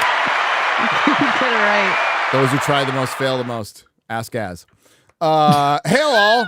We should declare a month of mourning because the most holy day of the nerds has been defiled by none other than Luke Skinwalker when he pledged himself to Darth Dementia, not me, the other one, and angered the great Schlurpo. We did it! Anger the great We Slurpo. made it! Through that one. Third time's a charm. Give yourself a gold star. I will, motherfucker. Diego Salazar for 1,000 Martian pesos. I wonder how that Asian elf pronounced all the elven names. Galadriel, Rothrorian, and Regaros. Legolas. I'm gonna Regalos. say a word. I'm going to predict that. They're just there for want of a better phrase, background color. Background color? They're red shirts. They're red totally shirts. getting Yeah. killed. Yeah. It'd be Regaras. Legolas. Regaras, Galadriel, and Galadriel. Rothrorian. I'm sick and Bang tired of Ting racism. Ow. Bang Ting Ao. Her name's something Wong. Audrey CR in the Streamlabs side for 50. Looks like Sauron went to extreme makeover for his new season of Lord of the Schlurpos, the Wigs of Power. He looks fabulous. Has better hair than Guy Ladriel. That's kind of true. Maybe she can take beauty tips from Sauron this season. She clearly needs them. Wow. Savage. Damn. Margaret Clark's casting is horrific. It's absolutely horrendous. Yes. It's the worst possible casting for Galadriel. We haven't heard from this pair in a while. X-Ray Ghoul's feet for $100. Finrod, do you know why a boat floats and a stone sinks? A boat looks up, venom for some reason, like a turd in the wind. Just as coherent as the writing in that show. As the writing in that show. By the way, X-Ray Girls' feet have also gifted 10 Nerdrotic memberships for 50. Those feet are busy. Those dogs are busy. Wow. They're so kind. Want to spread the love. They do you now. Those are portraits of the world. I should have thought about that. The Nocturnal. But you're a woman and you don't have a brain, so it's hard. Sometimes. The Nocturnal, 2 parts for $40 total. Gary, being the one gamer to rule them all, I wish to share with you the fellowship and game that has 7 days left on Kickstarter. Lady Death, what is this? Demoncron. Okay, Demoncron. Created by Brian Pulido. This year is her 30th anniversary. No shit. God, I'm old. Game will be her first ever. A 2D 90s arcade style beat 'em up retro game with the Golden Axe, Streets of Rage, and Mortal Kombat. All the animations will be hand drawn with an estimate 2 years of development. Hail and sworn. Oh, that's awesome. Oh, that does sound freaking cool. Yep. He's been doing that independent thing for a long time, Brian Pulido. So good for him. Eric Guidewall has gifted 5 Nerdrotic memberships for $25. Jesus Davila has gifted 1 Nerdrotic membership for $5. And Aldred the Drifter has gifted 5 Nerdrotic memberships for $25. And Star Trekker 58 has gifted 5 Nerdrotic memberships for $25. Hail! Y'all get applause for that. I'll get applause for that. Do we have some for just the panel right there? Okay. Yeah. There we go. Thanks for answering so quickly. I was muted. I was muted. BM for $20. Hi guys, my first time here with Gamer Review Gary after seeing him on Will Kane. Oh, well, there you go. Wow. Welcome. We're sorry. Yes. Hey, I take that personally. I took it personally. I took that personally. And I took that personally, yeah. My name is Bertha. I am 68 years old, 68-year-old retiree. Gary, what video games and systems do you recommend to spend time with my grandkids? Hail Trump. The Switch. Nintendo Switch. That sounds like something fun. You play. Yeah, you play some Mario Kart or chill. Yeah, what are the kids Mario playing Party these with the days? kids. Yeah, what do the kids play these days? Oh, get a Wii. Just get a Wii and get some Nintendo Sports. Or PC supremacy. PC supremacy, motherfuckers. Years old. The kids are playing the PC. That's what my kids played. So my kids Gary, tried to.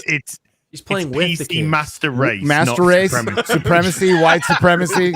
It's white supremacy. Oh, sorry. PC will rise again. Wow.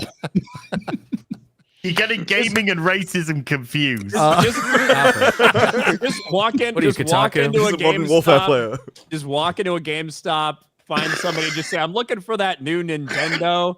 And Yeah, they'll sure. help you out. The only thing I'm going to be playing is the X-Men 1-Up arcade game that I got that also has the Captain America and the Avengers game in it, which I had in my store. Quelndar.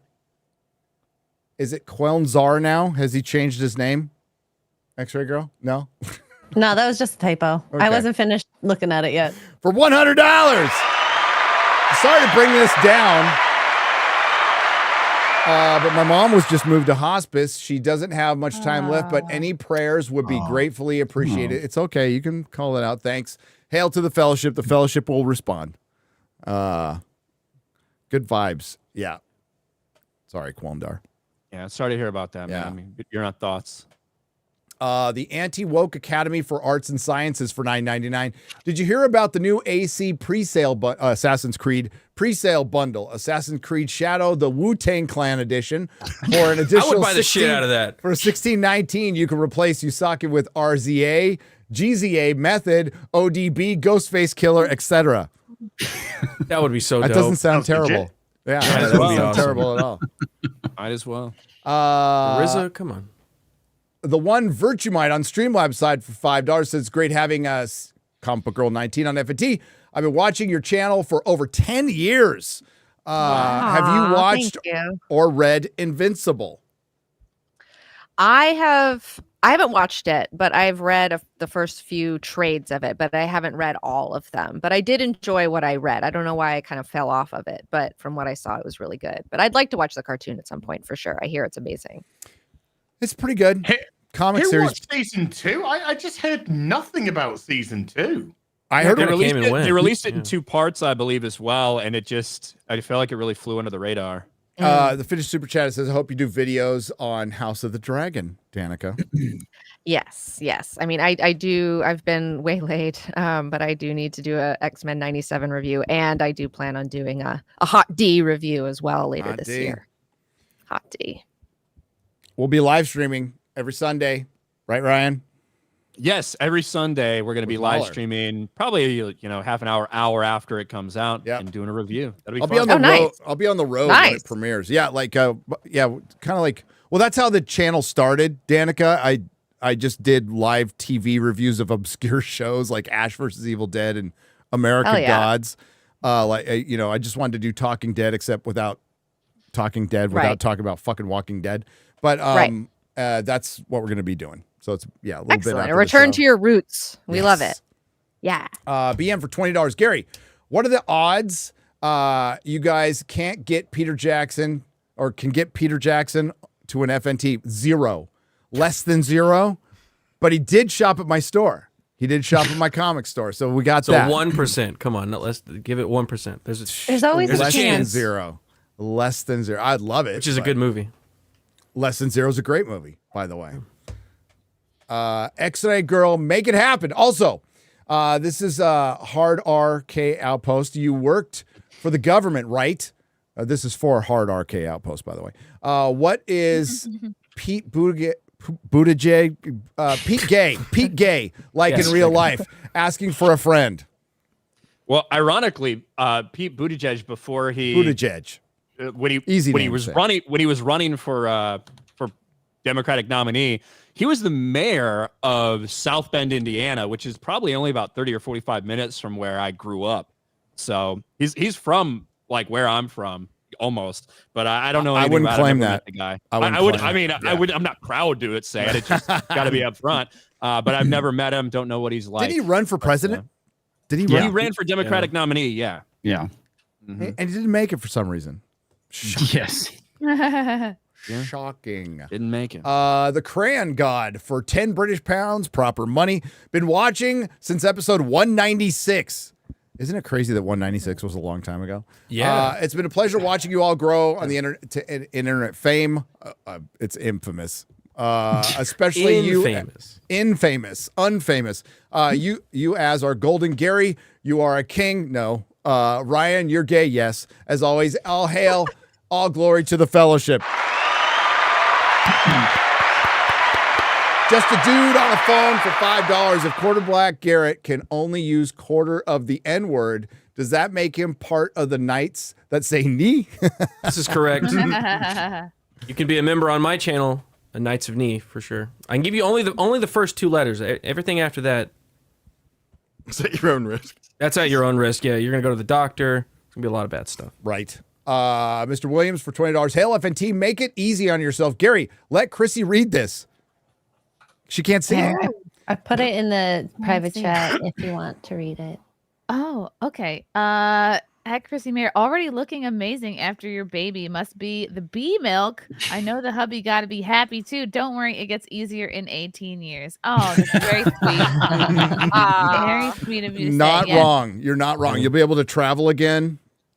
I'm like, Frank, save some for the baby. Oh. That was a good one. Well done. Yeah, it's been nice. Our kids turn into adults and we can go places again. It's fantastic. Like Peru. Oh. Yeah, I'm gonna have to. You're going to Peru? Yep. Oh yeah.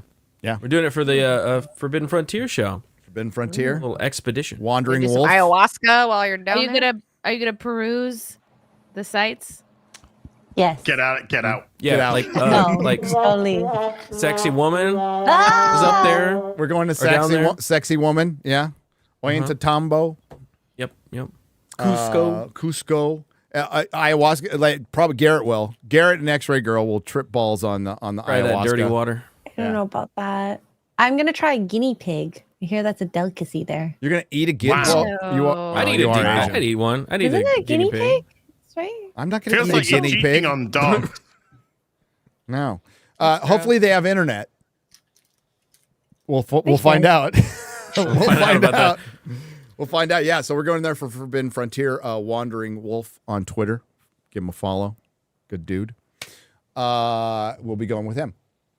North of the Rockies for $20. And for you, Nerdrotic, a wig to disguise your appearance that I spun from the public hair. From the pubic. Public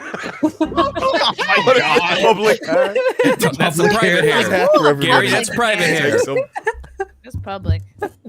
You know, it's funny story. My dad was a certified public accountant, and they misprinted his cards, and he was a certified pubic accountant. And he was, Gotta make sure all the hairs are there. And he was passing them out for a little while before he noticed. Keep passing them out.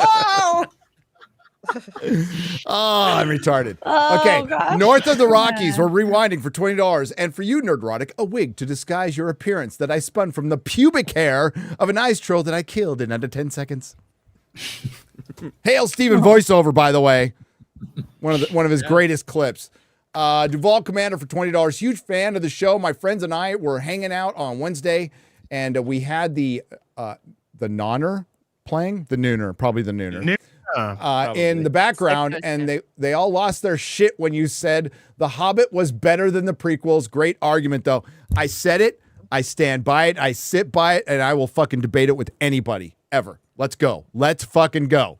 The Hobbit. He'll die on this hill. I will die on that fucking hill, and I'll be right.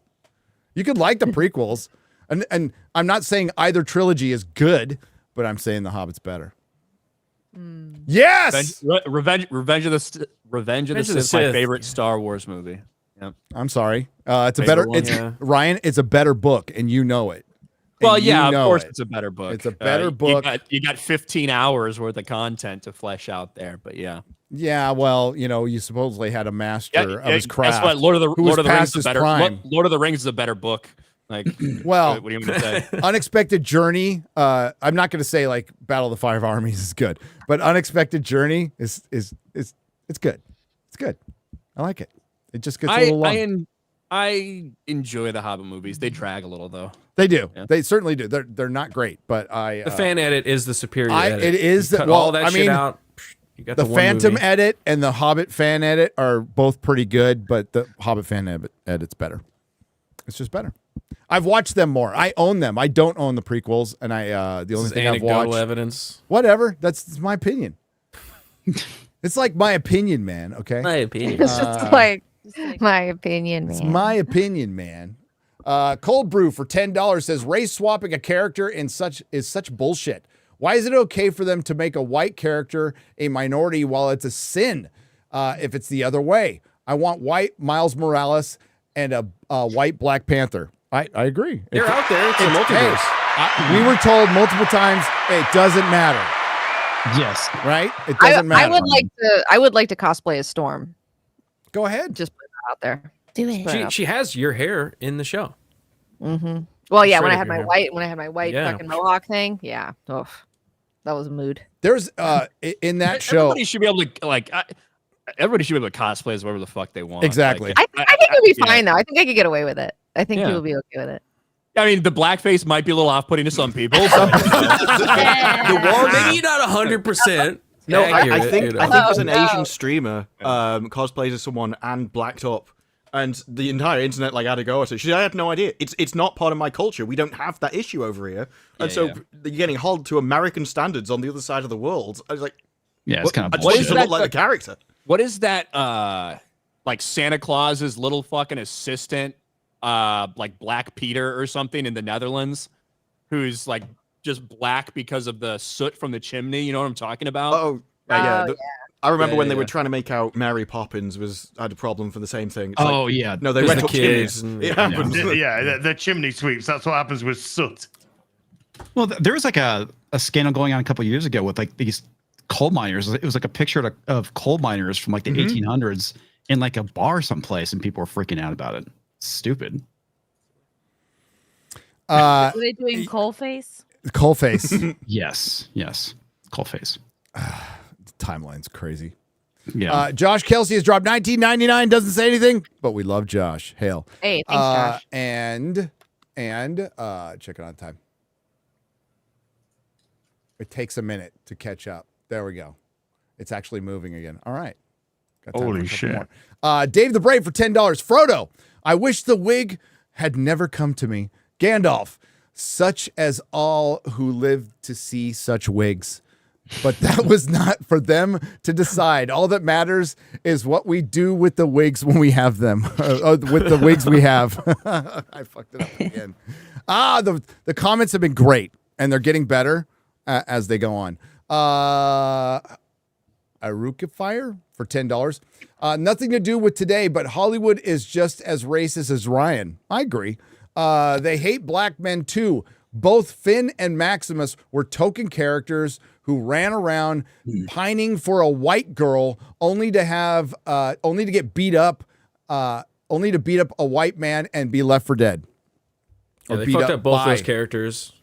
They both could have been good characters in premise, but they really screwed them. Well, everybody's retarded in Fallout, so that makes it okay.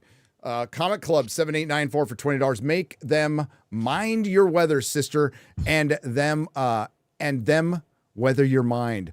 When's the last time two badass chicks had an awesome line like that together, but morphs them into lines? It's Bo DeMeo read the comic books and respected the lore. It wasn't word for word. By the way, the cartoons never were from the 90s, but he obviously respected it. And to give him credit, he's the one who called out Lauren Hisrich too when he left The Witcher season 1. Oh, by the way, could you pull that picture up real quick before we go of Liam? This show's fucked. Yes. It was fucked in season 3, and they still had Henry Cavill. Yeah. I'd argue it's fucked in season 1, but nobody fucking believed me. Yeah, but I just mean viewership wise. Even people knew it's Henry Cavill's last season, and it just got absolutely eviscerated. Nobody watched it. After that Blood Origin shit, too, why would you? Cool. That's Liam. I mean, it looks like Liam. It looks like him. It's just he's got to follow up Henry Cavill, which is not fair. It's not fair. It's not even his fault, really. It's not. I feel bad for him. Well, I mean, his paycheck will cash and he'll be fine. And he knew what he was getting into. Yes. He would have known full well everyone liked Henry, and Henry's getting ousted for whatever reason, and then along comes this guy, and you're like, yeah, sure, I'll do it. And Henry Cavill is super supportive in public about the whole thing too, which probably at least doesn't hurt. I'm sure it helps, but I would unsheath his sword in a minute. Wow. There you go. It's already unsheathed. Look, it's on the rock. Yeah, it's next to him. Do you want to check out his Warhammer figurines? He's ready. The fucked up custodians. All right, we're gonna wrap it up there. Are you gonna watch Doctor Who, Disparu? Yes. I don't know whether I'm gonna make a video on it because yes, especially with you want to. If it was Davies, at least I'd be like, okay, I'll make a video. But when it's switching over to someone else, it's like, I don't know, maybe it'll just be mid. And it's Moffat, right? Yeah. But Moffat doesn't have it anymore either. He doesn't. No, but I think there's a difference between making something which is just bad and making something which actively hates everything the old Doctor stood for and the audience. So he might just make something bad. And even if he made something good, QT couldn't pull it off in the first place. Because the best Doctors were always, for me anyway, like the dark moments. It is literally like I'm essentially a god and they will suffer me. And QT can't do that. He proved, when he's on the piano, he's like, no, I know all this music because I have lost so much. And he's like, why'd you come across so happy then? I know. He was smiling about it. Everyone's dead. What do you got coming up, Comics Division? Well, I'm going to be talking more about the controversy with Assassin's Creed Shadow and the history of Yasuke. So that's what's coming up, and probably talk about some Doctor Who stuff as well. Right on. X-Ray Girl. I'm going to be playing Ghost of Tsushima, which is, I guess, more historically accurate with their samurais. They're Japanese, so yes. Yeah. Yes. They did a lot to honor the people of Japan. The people of Japan loved it. So. Yeah. I'm loving the game so far too. And then tomorrow also I have Saucy Saturdays on Wicked Virtues channel, and we actually have Orion Kindle coming on 7 p.m. So check it out. There you go. Right on. Garrett. Sunday fun day. We're diving again. Me, X-Ray, as Kara. It's gonna be a lot of fun. I didn't get to play last week. So sad. So we're back this week. Kara got fired. She got fired. Did she get fired? What for? No, What she did? Did she shoot you in the back? I fired her last week. Oh, okay. Well, I've rehired her, so we're gonna play on Sunday. Sunday fun day. And then Forbidden Frontier right after that on Sunday as well. And also the show I do with Dave Landau. He's a comedian. It's called Normal World. Tuesday, Wednesday, Thursday. Every week. That's it. Right on. Disparu. Yeah, maybe Doctor Who video tomorrow. If I don't do the actual review, though, there's some other interviews that I want to watch. that they've done, which they'll probably end up in a video anyway. After that, I don't know. I've still got stuff to catch up on. There's MILF Manor, which I kind of want to check out still. Velma, and then what I'm really looking forward to is The Acolyte. Just around the corner. That is just we're a couple weeks away from The Acolyte. That is coming. Yes. We'll be all over that, trust me.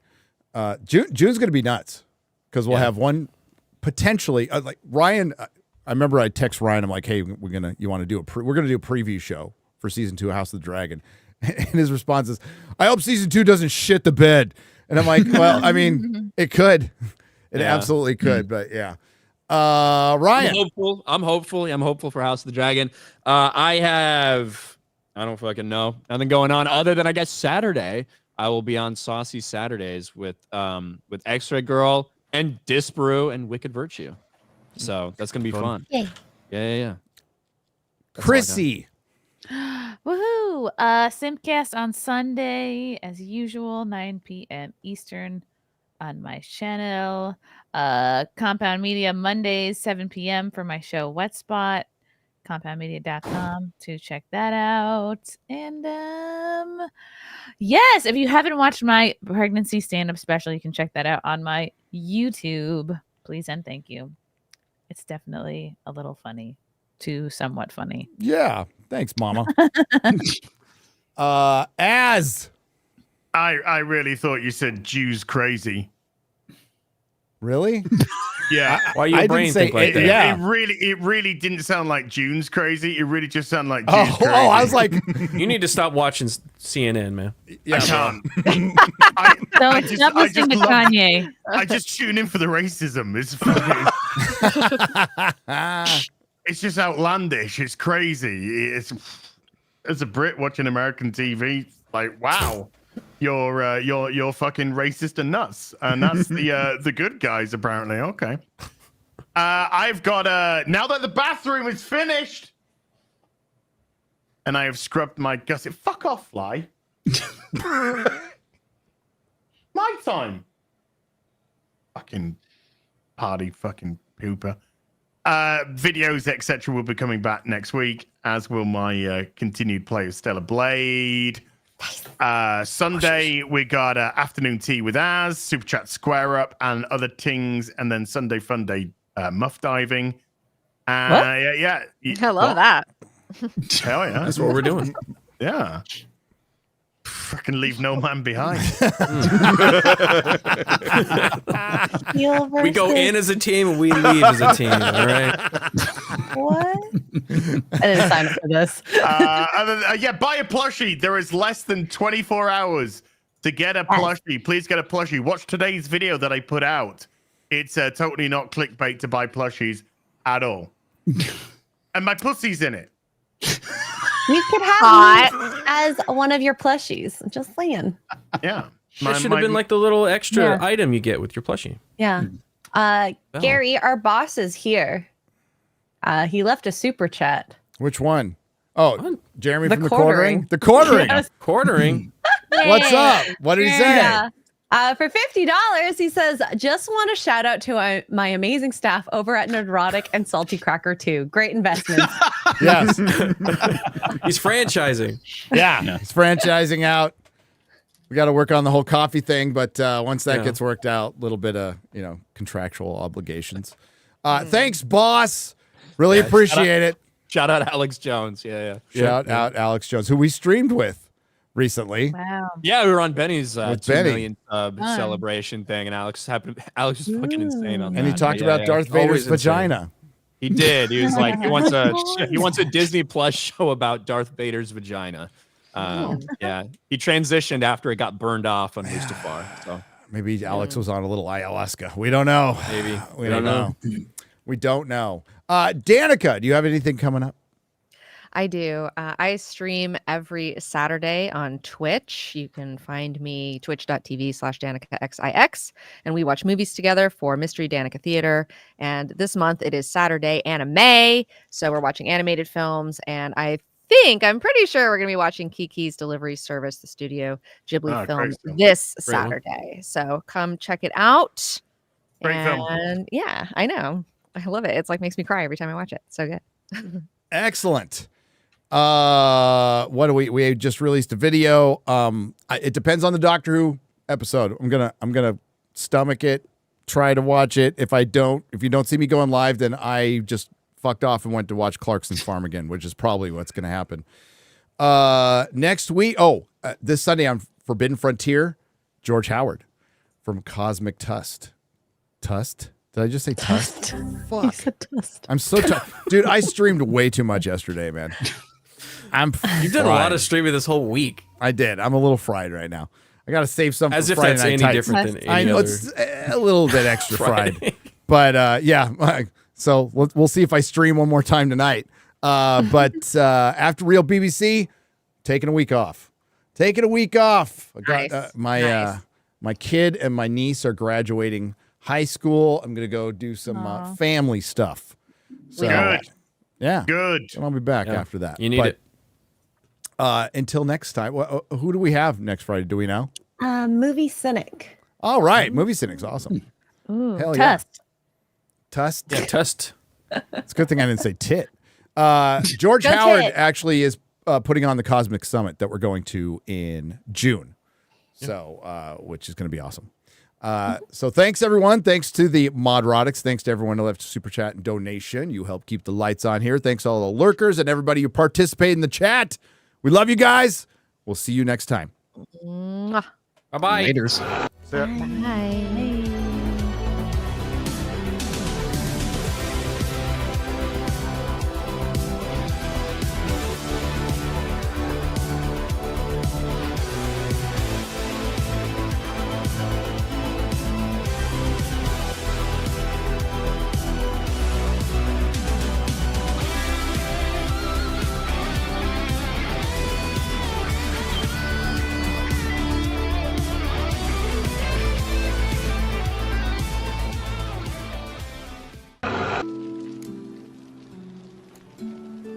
I'll eat your ass.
Do not come.